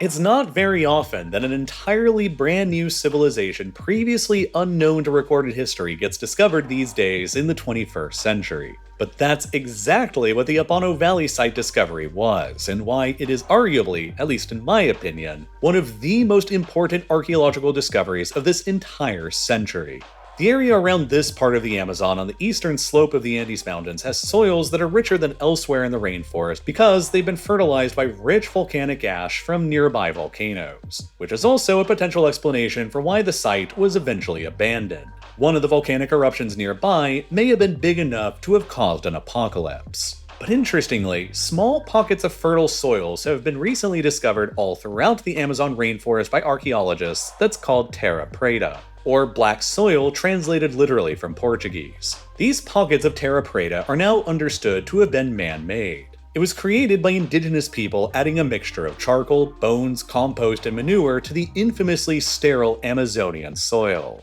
The charcoal they added would then remain stable within the soil for literally thousands of years, which binded and retained the soil's minerals and nutrients and turned its color into its characteristic black appearance. By doing this, indigenous people were able to create fertile soils out of the Amazon themselves, and modern archaeologists have discovered patches of terra preta all throughout the rainforest over the past few decades, with the probability of this fertile soil type appearing believed to be particularly high along the many rivers and streams located all throughout the rainforest. This all means that the long-held notions we've maintained for centuries about the Amazon being a sparsely populated, nearly pristine wilderness absent of civilizations have been dead wrong, and we're only just starting to understand what could all actually be hidden out there. We now understand that prior to the arrival of the Europeans, the Amazon was in fact a densely populated place that hosted complex civilizations. And there could have been as many as 8 million or more indigenous people living throughout the Amazon around the year 1500. Also at around the same time, it's also now believed that as much as 1/5 of the current Amazon rainforest was an open savanna-type environment back then, which enabled Amazonian civilizations an environment to more easily thrive in that was only taken over by the rainforest in the centuries after the Europeans arrived and caused an apocalypse to take place there. Introduced diseases brought by the Europeans like smallpox and measles, coupled with their own violence, decimated the indigenous populations of the Americas, including the indigenous people of the Amazon. When Francisco de Orellana sailed down the Amazon River in the 1540s, he actually probably did encounter very large Amazonian settlements and organized armies and societies. But over the centuries that followed from then, disease and brutality steadily took its toll on the rainforest's indigenous population, to the point where by the turn of the 20th century in 1900, their population had probably fallen from 8 million in 1500 to fewer than 1 million. While by the 1980s, their numbers crashed even further to fewer than only 200,000 people remaining. Far from being an untouched, pristine wilderness, the Amazon essentially became the world's best preserved post-apocalyptic landscape instead, that was so well hidden by the overgrowth of the rainforest over centuries without anybody left behind to manage it, that we didn't even realize it was a major civilizational post-apocalyptic landscape until, literally just a couple of years ago.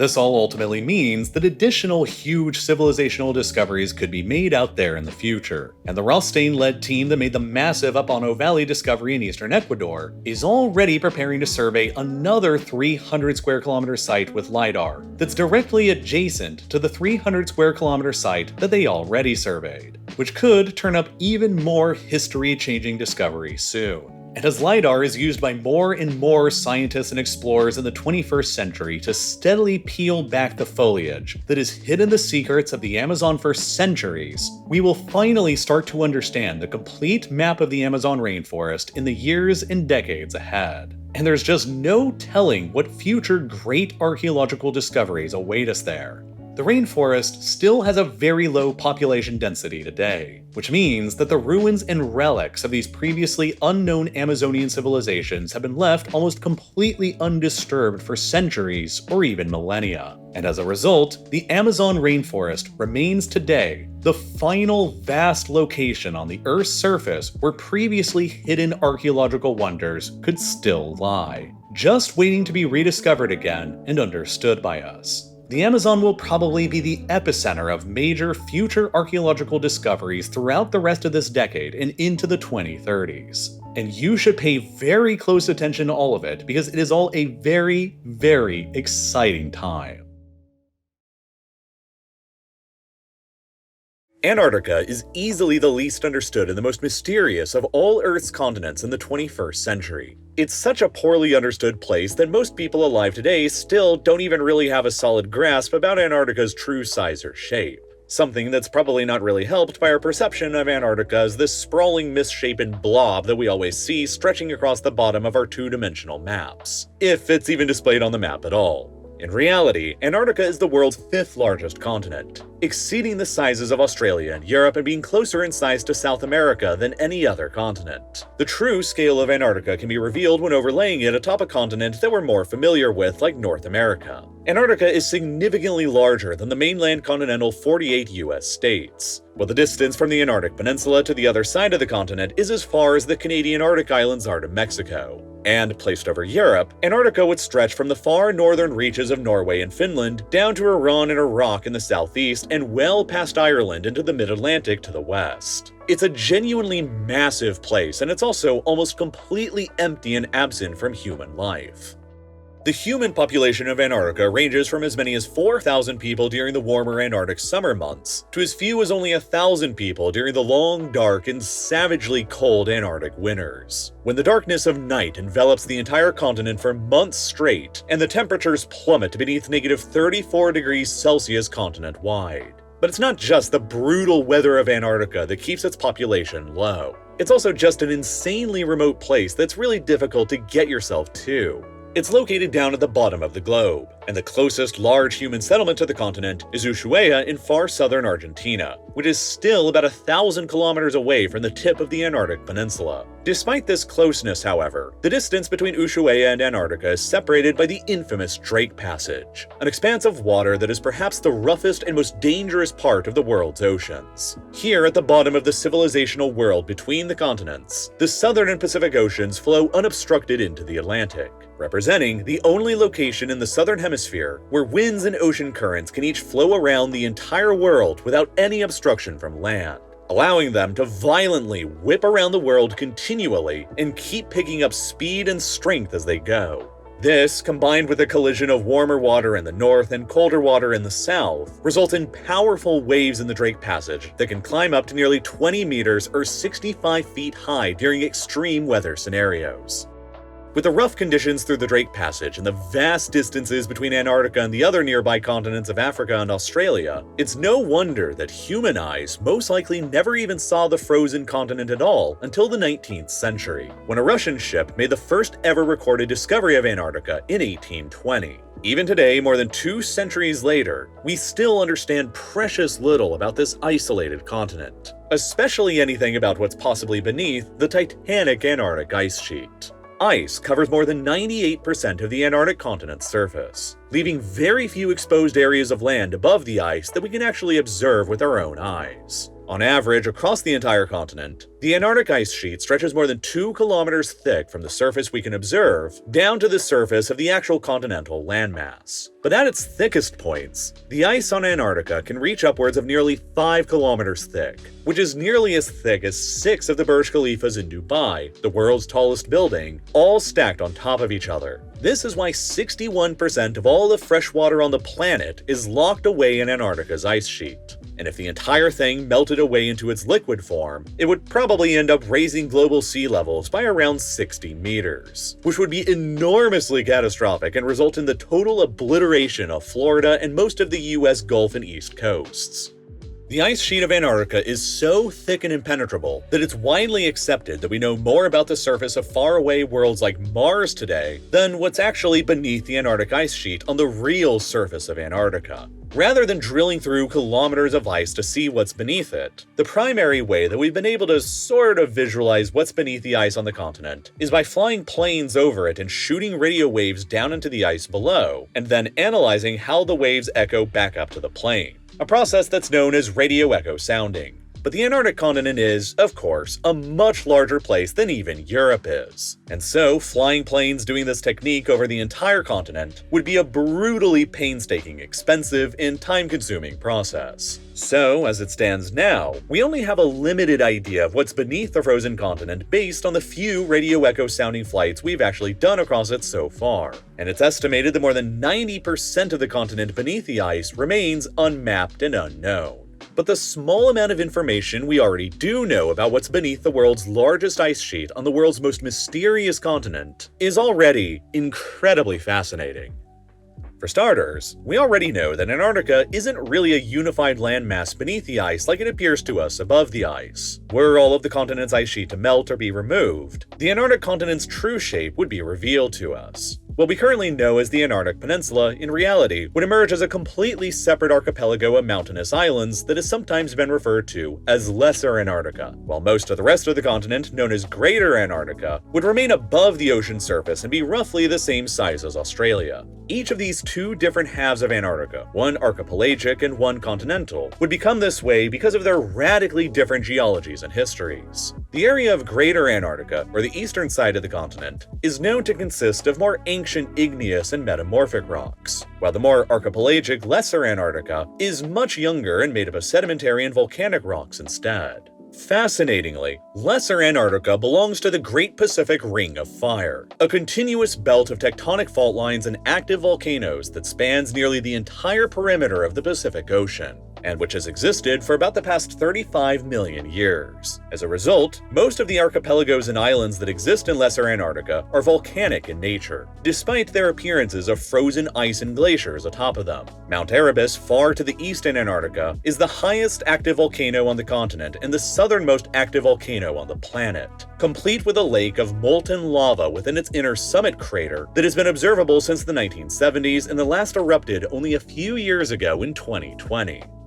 The average year-round temperature around where Mount Erebus is located remains around -17 degrees Celsius, and during the Antarctic winter months between April and September, the temperature will never climb above -20 Celsius, and it'll sink to as low as -62 degrees Celsius in August. Cold enough to cause frostbite to expose skin within minutes, or to instantly freeze water. If you were to pour out a bowl of hot water in the air at these temperatures, it would turn to snow before it even hit the ground. This is an environment that is incredibly hostile to life where you wouldn't expect to find very much of it. And yet, just beneath the surface of Mount Erebus is an entire new world that we've only just started to come to understand. Decades and centuries worth of hot steam produced by the Mount Erebus volcano have carved out a network of tunnels through the ice beneath the mountain. Within these subvolcanic ice caves, the temperatures are known to reach as high as 25 degrees Celsius or about 77 Fahrenheit. Warm enough for you or me to hang out down there in a t-shirt and shorts and be comfortable doing it, despite being in the middle of Antarctica. And that means that the Antarctic subvolcanic cave systems could be warm enough to host all kinds of life that we may not even be aware of yet. Back in 2017, a team led by the Australian National University acquired a sample of the soil within one of these cave systems beneath Mount Erebus, and after analyzing its composition, they discovered that the soil contained DNA traces of things like algae and mosses, but most tantalizing of all, DNA traces of small animals that might be living down there as well in a sub-Antarctic oasis of life. Most of these animal-related DNA traces they found were similar to species that we already know of living up on the surface, but not all of them. Some of the traces couldn't be linked to species we already know about, but were most closely related to arthropods, species like shrimp, centipedes, or spiders, meaning that there could be arthropod-like species down in these warm caves beneath Mount Erebus that remain unknown to mankind. And indeed, there are 15 other active or semi-active volcanoes located across Antarctica that could contain similar warm steam-carved tunnels and caves beneath them all as well, meaning that there could be more than a dozen of these oasis-like ecosystems beneath the ice of Antarctica that we presently know virtually nothing about. Planes flying over Antarctica with radio echo sounding data have revealed a vast landscape beneath the ice of rolling valleys, riverbeds, and hills similar to the landscape seen elsewhere on Earth, only frozen in time and locked beneath kilometers of ice. One of the most interesting geographic features on the continent that was only recently discovered in 2019, however, is what we now know is the deepest canyon anywhere on the Earth's land surface. A canyon that, if it wasn't hidden by the ice above it, would put the Grand Canyon in America to shame. Within Greater Antarctica, beneath the Denman Glacier, exists the canyon that we now understand plummets to 3.5 kilometers deep beneath the sea level, which is just insanely deep. For reference, this canyon in Antarctica sinks to a depth that is roughly the same as the average depth of the Atlantic Ocean, and that's roughly half as deep as Mount Everest is tall. The deepest point below sea level on exposed land on the planet is the shoreline around the Dead Sea, between Jordan, Israel, and the West Bank, and it only sinks to as low as 413 meters beneath sea level. This canyon in Antarctica sinks nearly 8.5 times deeper than that. Only in the oceans do canyons dip deeper below the surface, and we didn't even know about this super deep canyon on Antarctica until 2019, because it's been covered up by kilometers worth of ice for millions of years now. Imagine what looking out at this canyon would be like without all of the ice obscuring it.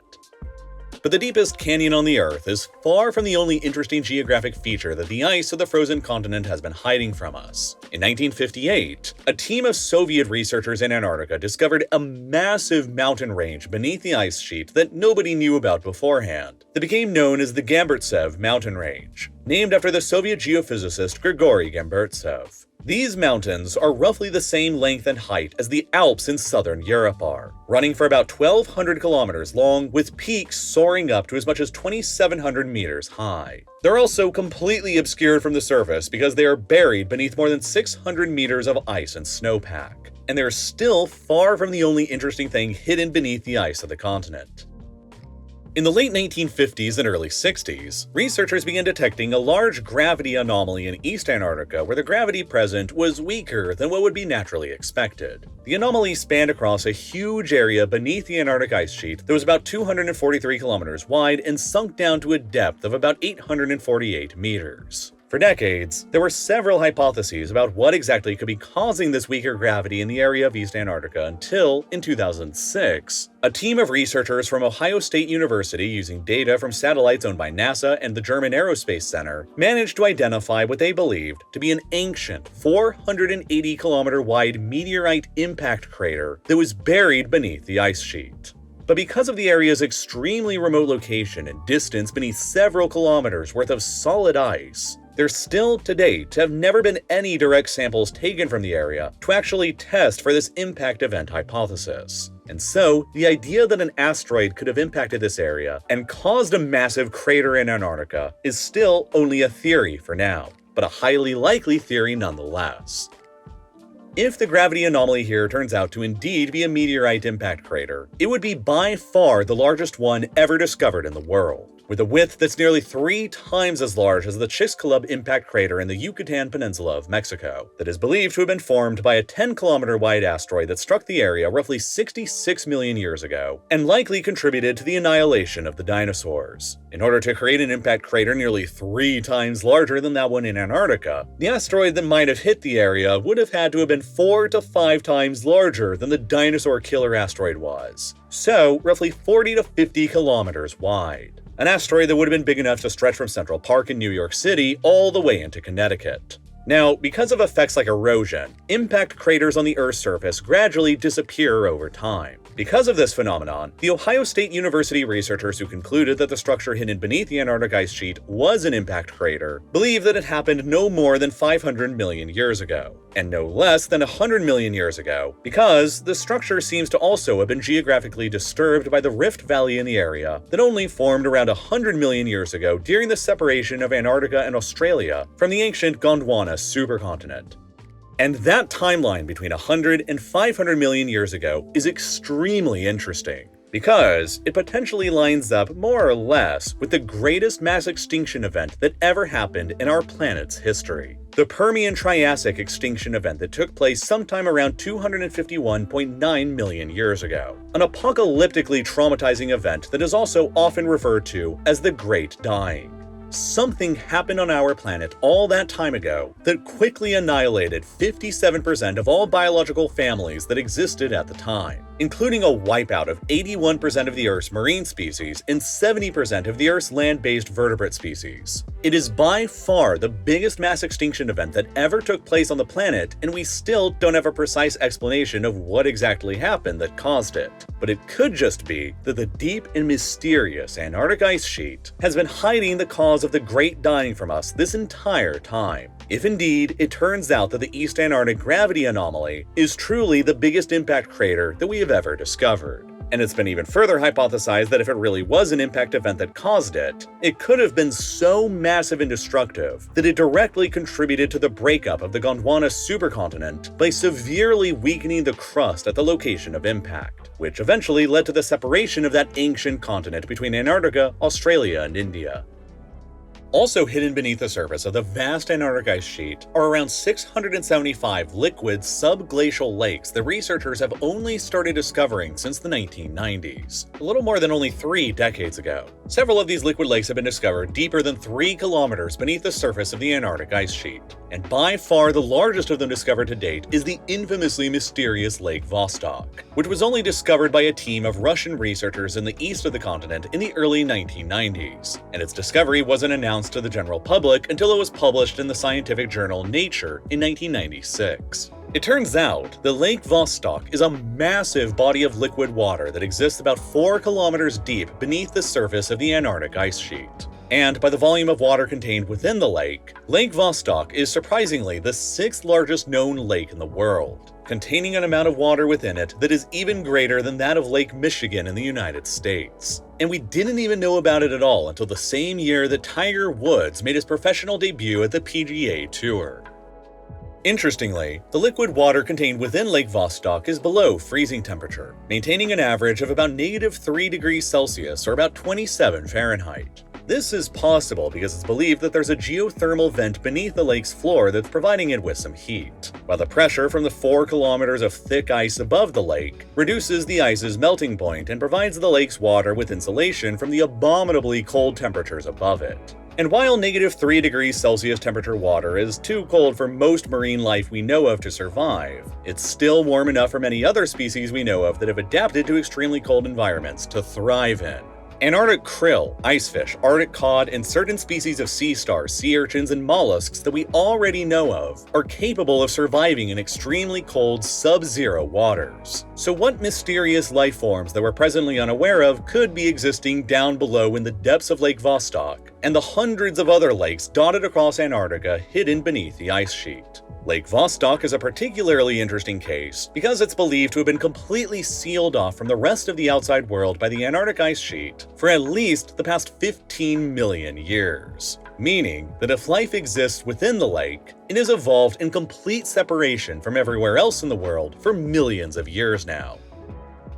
In 2012, a team of Russian researchers successfully carried out the first ever drilling from the surface of the Antarctic ice sheet, all the way down nearly 4 kilometers deep to the liquid surface of Lake Vostok, where samples of the water were taken and carried back to the surface. However, this initial drilling sample taken from the lake by the Russians has been widely criticized for not being properly sanitized, and as a result, the data they took is known to be heavily contaminated. Subsequent analysis of the lake's water sample has revealed kerosene contamination and outside bacteria contaminants that were present on the drill bit before it even reached the lake. 255 previously known contaminant species of bacteria have been identified by researchers in the 2012 Russian ice samples since then, but they have also managed to identify at least one bacteria species from the sample that is presently unknown and has no matches in any international databases, which the team hopes is evidence for at least one unknown bacteria species that exists down there. The Russian team apparently drilled another second borehole down from the surface into Lake Vostok in 2015, that they claimed was cleaner and more properly sanitized, that resulted in another 1-liter sample of Lake Vostok's water being acquired. But the results on that water to date have never been published or reported on, so it's unclear what, if anything, they may have found in it.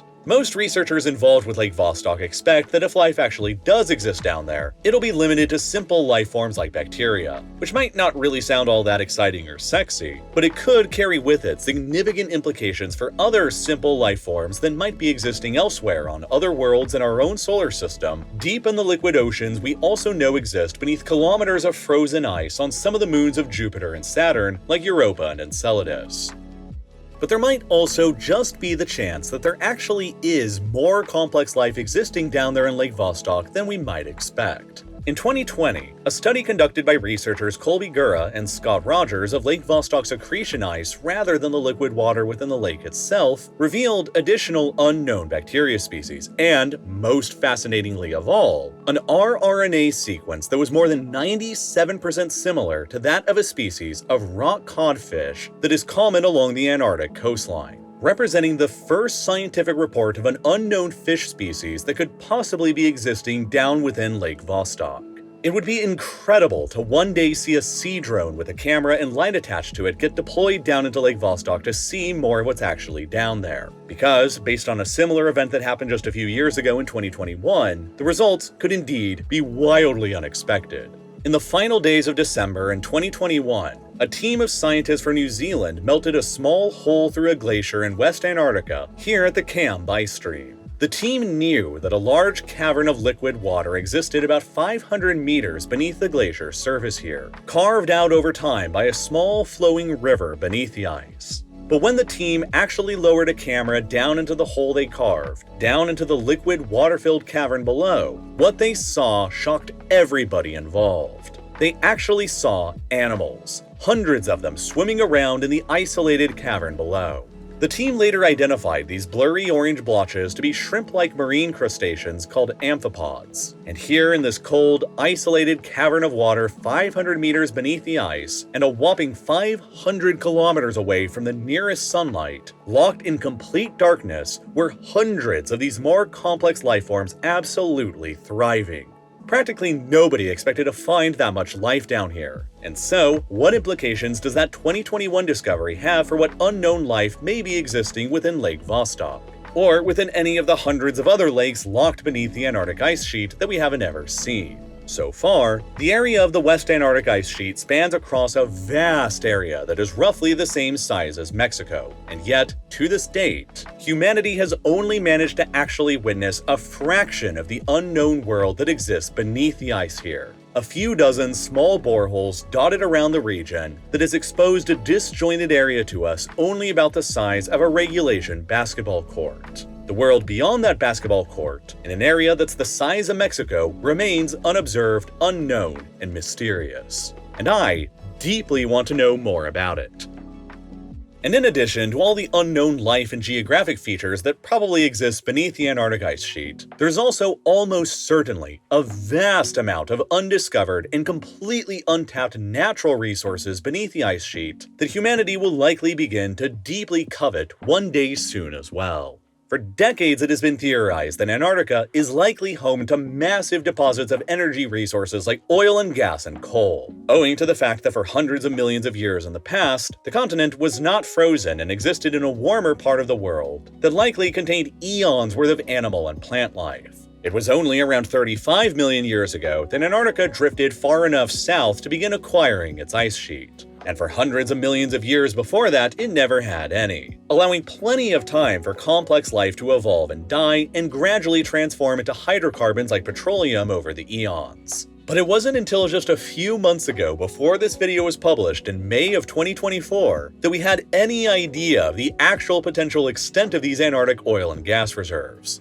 Early that month, evidence presented to the UK Parliament in London revealed that a Russian research ship operating in the Weddell Sea region between the Antarctic Peninsula in the west and Greater Antarctica in the east discovered a truly gargantuan oil field there, estimated to contain a deposit of approximately 511 billion barrels, which is an absolutely absurd amount of oil. For reference, the oil contained within this one Antarctic superfield is roughly double the amount of oil reserves controlled by Saudi Arabia. Or, put another way, the oil in this Antarctic superfield is roughly 10 times the amount of oil that the entire North Sea has collectively produced over the past 50 years. British members of Parliament cautioned in 2024 that the Russian discovery here could become a prelude to countries or companies hauling in their offshore drilling platforms to exploit the field. And, most alarmingly of all, the discovery was made directly in the epicenter of the most widely disputed part of the frozen continent that is simultaneously claimed by the United Kingdom and Argentina, and partially by Chile as well.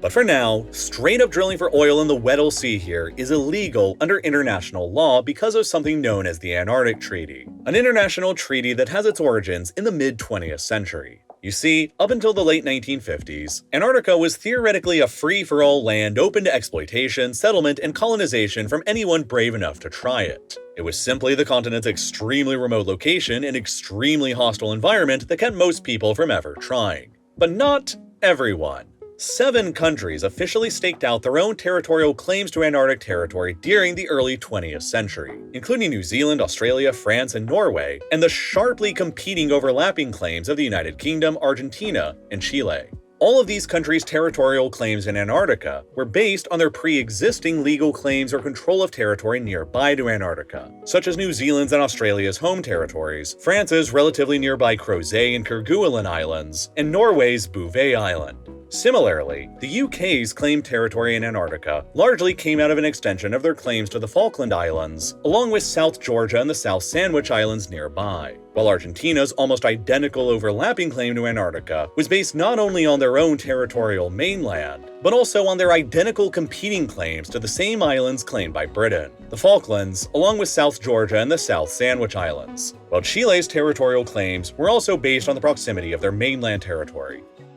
The territorial disputes on Antarctica itself between the UK, Argentina, and Chile, and between Argentina and the UK over all of these other islands was heating up in the mid-20th century, and risked escalating into violence. And so, within the context of the greater Cold War that was going on between the United States and the Soviet Union at the time, a group of 12 countries got together in 1959 and signed the Antarctic Treaty, which primarily sought to figuratively freeze the Antarctic continent in a sort of stasis just as it was, and prevent the use of the continent for any military purposes while preserving it for scientific research and access. Military operations on Antarctica were agreed by everyone to be severely restricted. Nuclear tests and detonations, as well as dumping of nuclear waste on Antarctica, were all agreed to be banned. And a powerful independent monitoring system was put into place that enabled any country to inspect any other country's facilities on the continent without warning to make sure they were actually abiding by all of the terms of the treaty. Antarctica, as defined by the treaty, consists of all the land, ice, islands, and ocean below the 60 degrees of latitude line.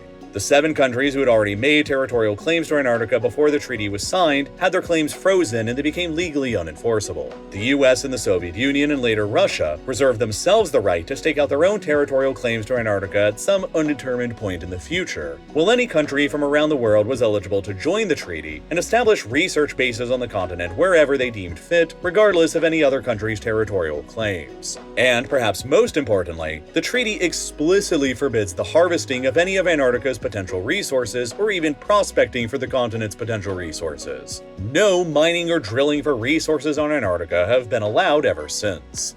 As a result, up to the present day in 2024, there are dozens of active research stations and bases dotted all across the Antarctic continent that belong to no less than 55 different countries from all around the world, many of them being within the zones of the continent's territory that's theoretically claimed by other countries. The United States runs by far the biggest base on the continent at McMurdo within the part of the continent that's claimed by New Zealand. During the warmer summer months, McMurdo can host up to 1,500 residents, which is also about a third of the entire human population that's on Antarctica during those months. The US also runs the Amundsen Scott Research Station at the geographical South Pole. And while the dozens of other countries' bases are located all across the rest of the continent, most of them are heavily concentrated in the relatively warmer Antarctic Peninsula that stretches up towards the southern tip of South America. Argentina and Chile, however, as the two countries that are geographically the closest ones to Antarctica, have put much more effort than any of the others into actually solidifying their territorial claims to the continent.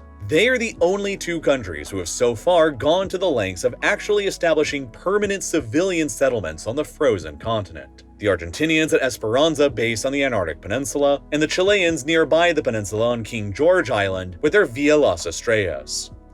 The populations of each of these settlements only ranges from a few dozen in the winters to only a little more than 100 in the summers, which is, interestingly, roughly equal to the population of the first permanent colony that the English established in America at Roanoke back in the 16th century. In the 1970s and 80s, the Argentinian and Chilean governments both began sending pregnant women to their settlements in Antarctica so that they would give birth to Argentinian and Chilean citizens on Antarctic soil, and therefore strengthen their national claims to the territories of Antarctica that they claimed sovereignty over. This culminated with the first human being ever born on the Antarctic continent, with Emilio Marcos Palma on the 7th of January 1978, who's been followed by at least 10 additional Argentinian and Chilean children since then. Since that time, Argentina and Chile have even built up schools in their permanent settlements on Antarctica that children are currently busy attending right now. And remember that in addition to disputing territory in Antarctica, Argentina and the United Kingdom also more bitterly dispute the sovereignty of the nearby Falkland Islands, along with South Georgia and the South Sandwich Islands as well. This dispute has, historically, been far more controversial than their disputed claims in Antarctica, because, unlike Antarctica, thousands of people actually live here. The Falklands are presently controlled by the UK and have a population of about 3,600 British citizens, which is gigantic compared to the population of settlements in Antarctica.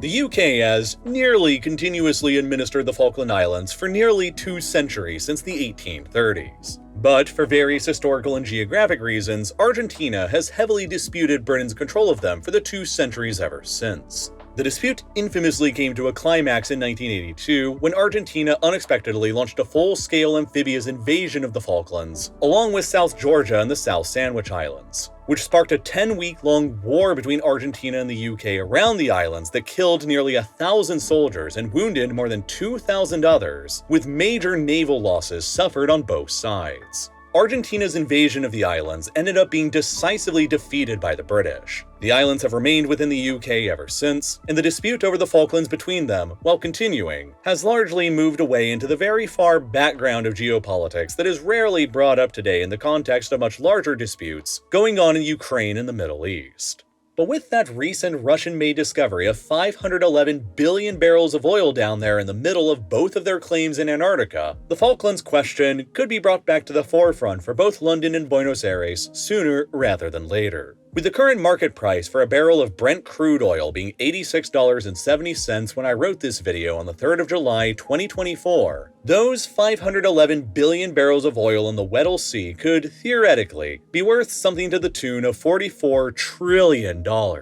almost double the entire GDP of the United States. If a country or a corporation could control this Antarctic oil field and didn't give a damn about international law and the Antarctic Treaty System, they could literally manage to eclipse even Saudi Arabia as the world's mightiest oil power and completely transform their entire civilization in the process, which is a whole hell of an incentive to actually do it.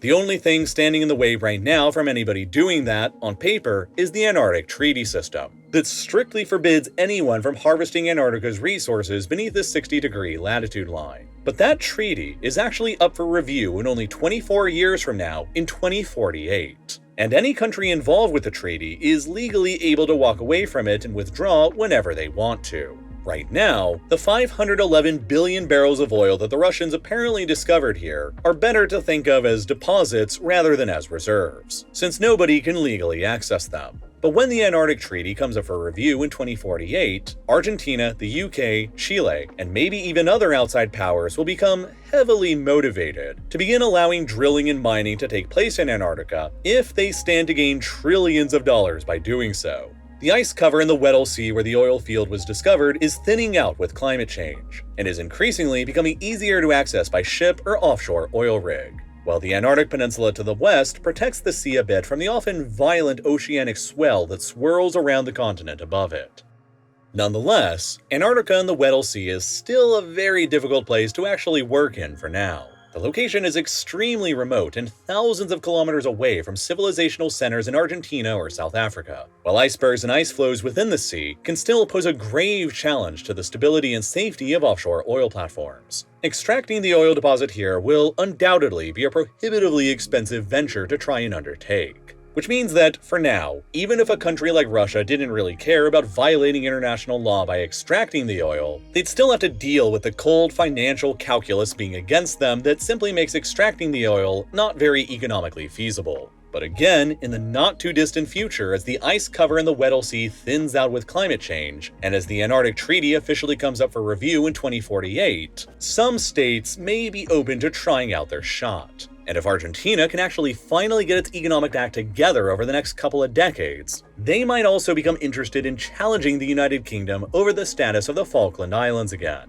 It is the UK's control over the Falklands, along with the uninhabited South Georgia and the South Sandwich Islands, that forms the legal basis for the UK's territorial claim in Antarctica nearby that overlaps directly with the Argentinians' claim and with the gigantic Russian-discovered oil field. Hypothetically, if, and it's a huge if, Argentina were to somehow miraculously become capable of pushing the British out of the Falklands, then Argentina would greatly weaken the British claim in Antarctica that overlaps their own, and they would greatly strengthen their own claim to the gigantic oil field, which could allow the country to radically transform itself the same way that Saudi Arabia or the United Arab Emirates did after the Antarctic Treaty comes up for review in 2048, by allowing themselves to actually begin extracting some to even all of that oil. And at the same time, the UK will be well aware of this potential challenge in the coming decades that Argentina and potentially other nations like Russia could mount against them in the area. And so, they will also be heavily incentivized to maintain their control over the Falklands, South Georgia, and the South Sandwich Islands at all costs, to maintain their own claim in Antarctica and to the giant oil field as well. For whoever maintains control over the field after 2048 could, potentially, become the world's next Saudi Arabia. And for that reason, the future of the Antarctic continent is a deeply uncertain one.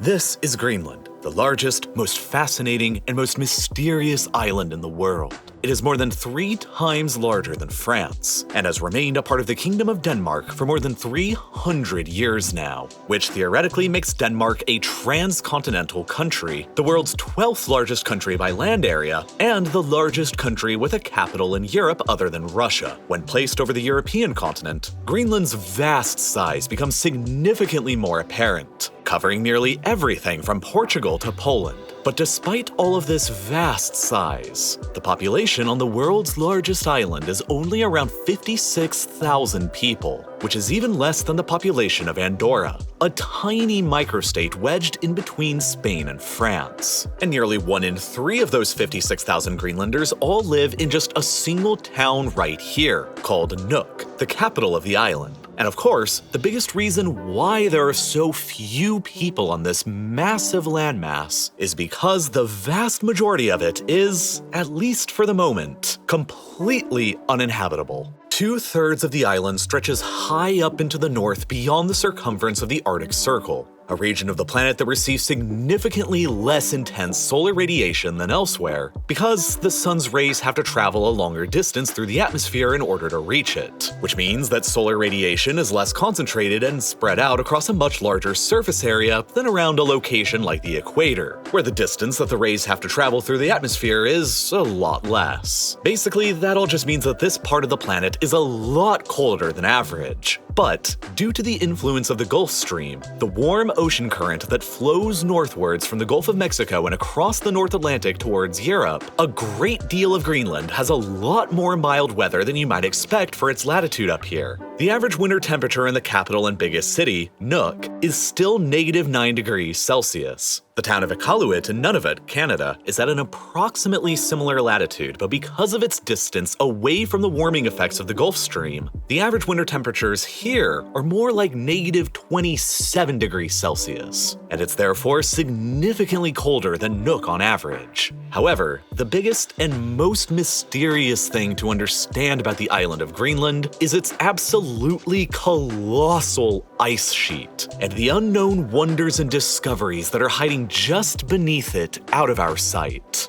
One of the many natural wonders of our world, this ancient ice sheet covers approximately 80% of the surface of Greenland and is around the same size of Alaska. This makes it the second largest body of ice that can be found anywhere in the world, after the ice sheet over on the opposite side of the planet on Antarctica. On Greenland, this huge sheet of ice is on average 1.5 kilometers thick, while in some places it can reach up to 3 kilometers thick of nothing but solid ice built up over eons of time. In total, there are some 2,850,000 cubic kilometers worth of frozen ice on Greenland that weighs approximately 2.85 quadrillion metric tons. A truly unfathomable amount of mass for us to comprehend. The sheer weight of all that ice on the surface is so tremendous that it has pushed much of the underlying bedrock in the interior of the island to be beneath the sea level. But since many mountains occur on the island around the periphery, the ice sheet is largely confined in a geographic shape that would most resemble a gigantic bowl. The coasts of the island are therefore largely free of this ice sheet and its devastatingly colder temperatures. And that's naturally why, for thousands of years now, human activity has pretty much been limited only to the coastlines. Ice cores drilled out from the sheet by scientists have revealed that an ice sheet in some form or another has covered significant parts of Greenland for at least the past 18 million years, while the oldest ice on the island today is as much as 1 million years old. So, for pretty much the entirety of human history, the vast majority of this island has been sealed beneath this impenetrable wall of ice, and the secrets locked beneath it have only just recently been able to be accessed. For example, ice cores drilled out from the sheet by scientists back in 1966 revealed the presence of sediments that suggested Greenland was once nearly completely ice-free and vegetated at least once in the past million years, which came as a huge shock. Geologically speaking, that's fairly recent in time, and it suggests that the island is significantly more fragile and vulnerable to climate change than almost anybody initially thought. Today, only a single small forested area on Greenland remains in the very far south of the island, right here in the Tsinghua Valley. In this location, the summer temperatures are just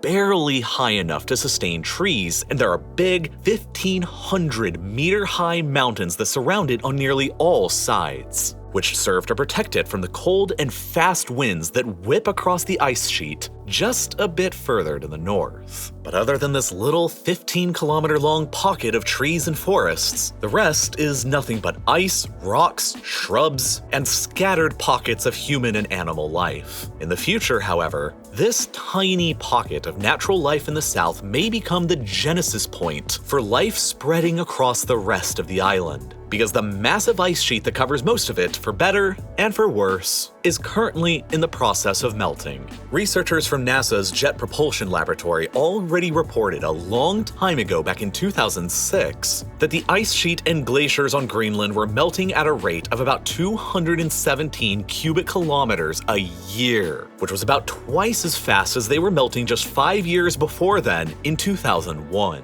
And as the climate around the world continues to grow warmer, nowhere is being more heavily affected than the Arctic, where the temperatures are rising at about twice the rate of the global average. With 2/3 of the island stretching above the Arctic Circle, and with a projected 3 to 9 degrees Celsius increase in local average temperatures, the Greenland ice sheet is significantly more vulnerable than other locations are to these warming effects. At the present, it's been estimated that the island is losing approximately 200 billion metric tons of ice per year to the ocean, and research has shown that this could end up accelerating the global sea level's rise by around 30 centimeters by the end of this century. If this pace of melting continues steadily or increases with current trends, the entire 2,850,000 cubic kilometers worth of ice on the island could all melt completely within just a few centuries worth of time. A blink of an eye in geological time that usually spans millions of years. If this ends up coming to pass, the Greenland ice sheet will contribute a volume of water to the world's oceans that is even greater than the entirety of the Gulf of Mexico,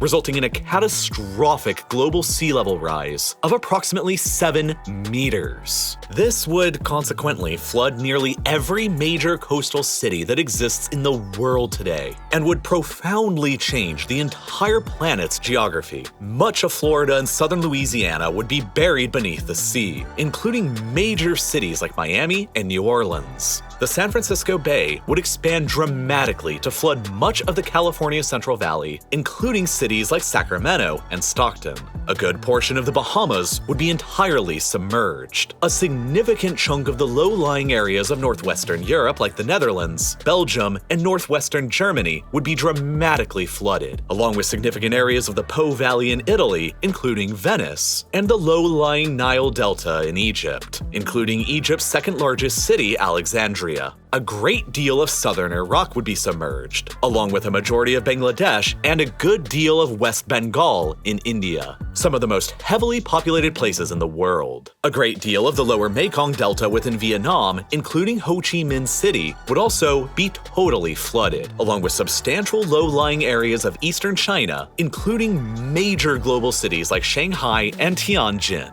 In short, were the Greenland ice sheet to completely melt over the span of a few centuries' time, it would gradually flood the homes of hundreds of millions of people worldwide today, and prove absolutely catastrophic to modern human society. And with such a massive volume of fresh water being suddenly added to the salty ocean around it, it could also prove to dramatically disrupt the circulation pattern of the Gulf Stream that currently brings warmth over to Europe, and so, almost paradoxically,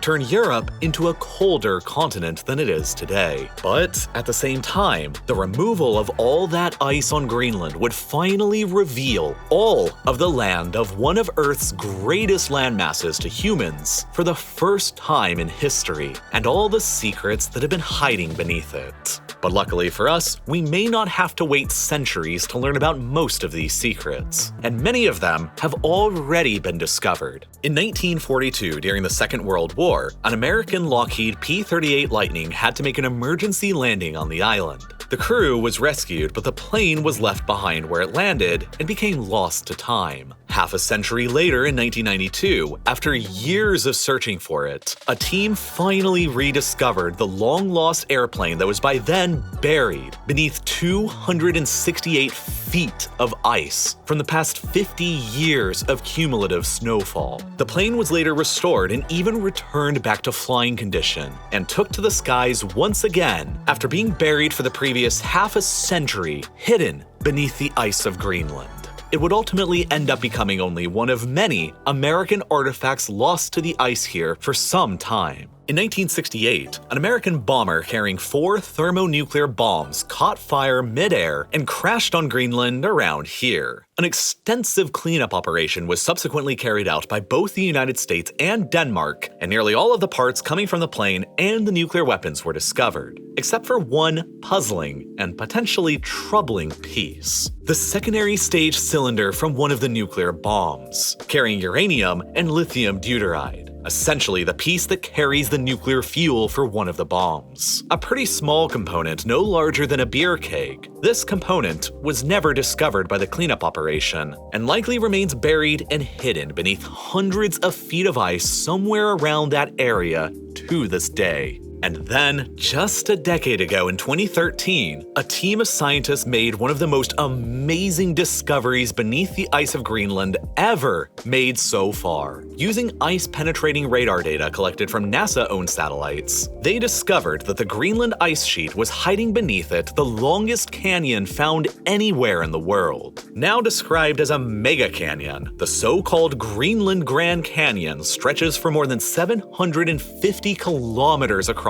the island, which is more than 300 kilometers longer than even the Grand Canyon in Arizona. It stretches up to 10 kilometers wide and carves up to 800 meters deep to just beneath sea level, and it's believed to be a tremendously ancient geographic feature of the island because it was most likely carved out by a mighty ancient river system of the very distant past, and not by any of the ice or glaciers of the past several million years that have kept its presence a very well-hidden secret now for millennia. Were the ice sheet to be removed, this canyon could prove to be one of the greatest and most glorious of Earth's natural wonders to behold. But since a great deal of it is presently beneath sea level, it would also likely end up being flooded with water after the ice sheet melts. If and when the ice sheet melts in the future, much of the interior of Greenland that has been pushed beneath sea level by the weight of the ice for eons now could end up transforming into a vast interior lake or sea that could potentially serve to even further accelerate the island's warming process. But at the same time, with the massive weight of the ice being removed, the island would also steadily begin a process known as isostatic rebound, where the land would gradually, over a span of decades and centuries, literally rebound back above sea level in elevation,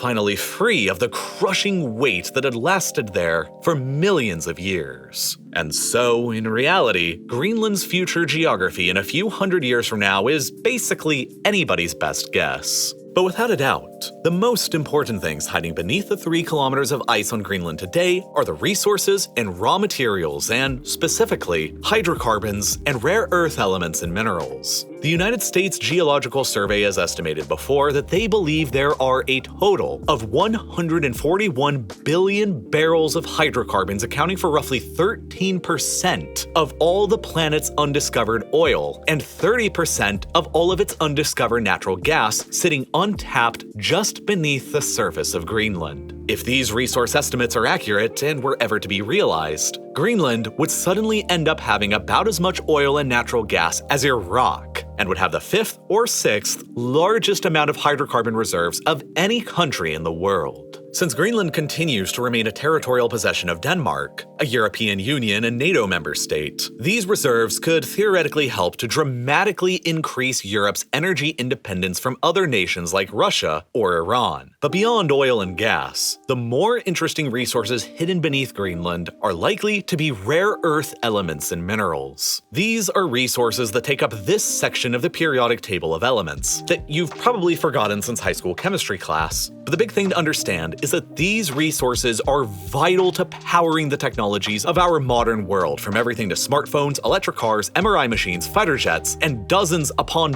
dozens of other critically important applications. Once upon a time, it was the United States who was the largest producer of these rare earths, but that's no longer the case at all. Today, these are resources that are almost monopolistically dominated by China, as they currently provide more than 85% of the world's supply and are home to around 2/3 of the global supply of many rare metals and minerals like antimony and barite. America, Europe, and other Western nations have largely no other choice but to import huge amounts of these rare earth elements and minerals directly from China, which is generally considered to be the greatest geopolitical opponent of the United States in the 21st century. But the warming of Greenland and the melting of the ice sheet is completely changing this entire calculus, because it's now generally believed that Greenland is home to the second highest amount of rare earths after China. Of sudden and particular strategic importance is the previously overlooked and remote, tiny town of Narsak on the south coast of the island,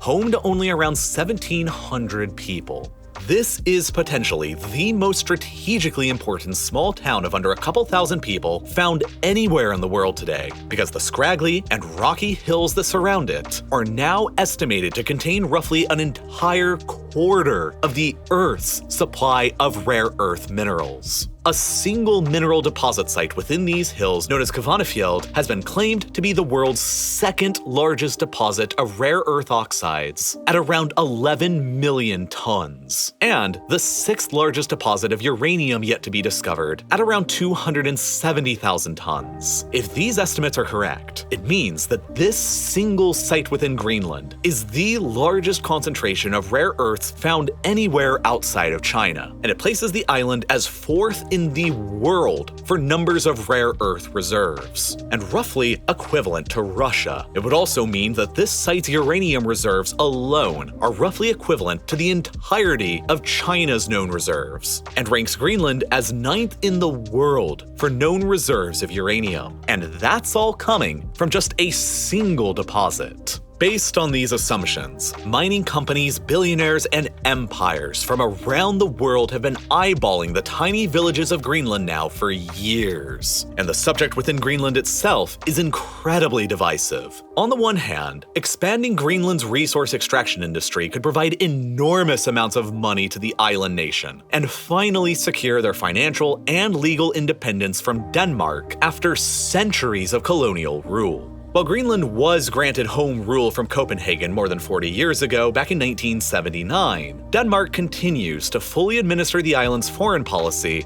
and provides the Greenlandic government with an annual subsidy of around $600 million,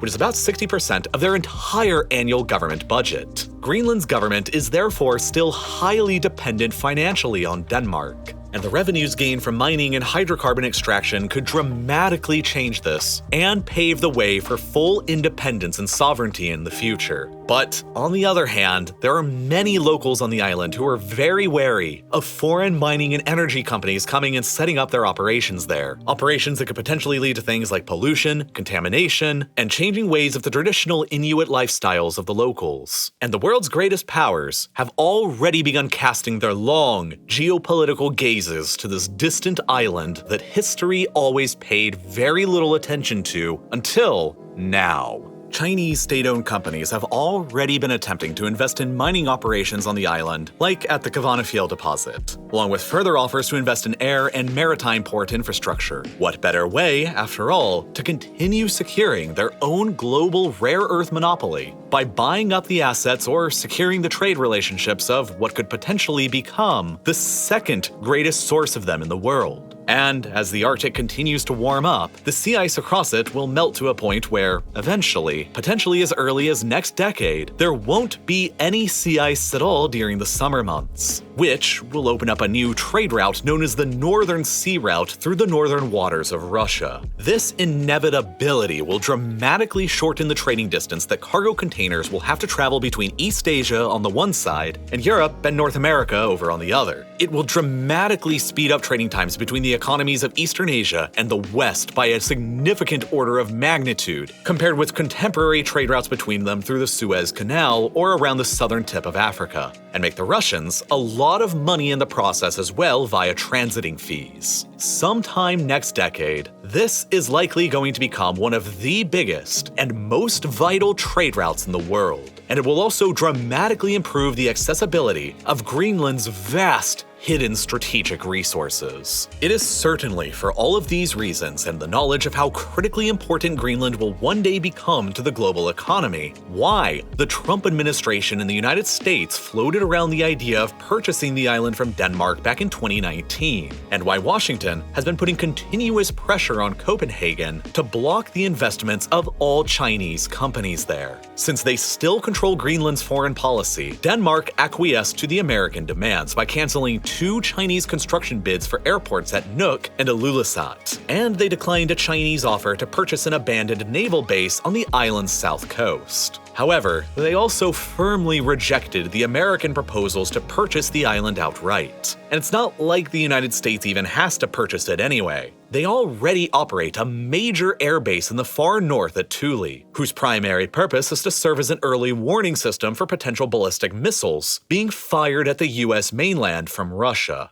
The greatest forces of the 21st century that are reshaping our entire world all, therefore, converge at Greenland. Rapid warming, melting, and sea level rise caused by global climate change, the increasing demand of technology companies for rare earth resources that are vital to power our modern society, and the emerging global geopolitical Cold War between the United States and China. There is vast wealth that has been hiding beneath Greenland for centuries, and it's only now that we've all begun to actually recognize it.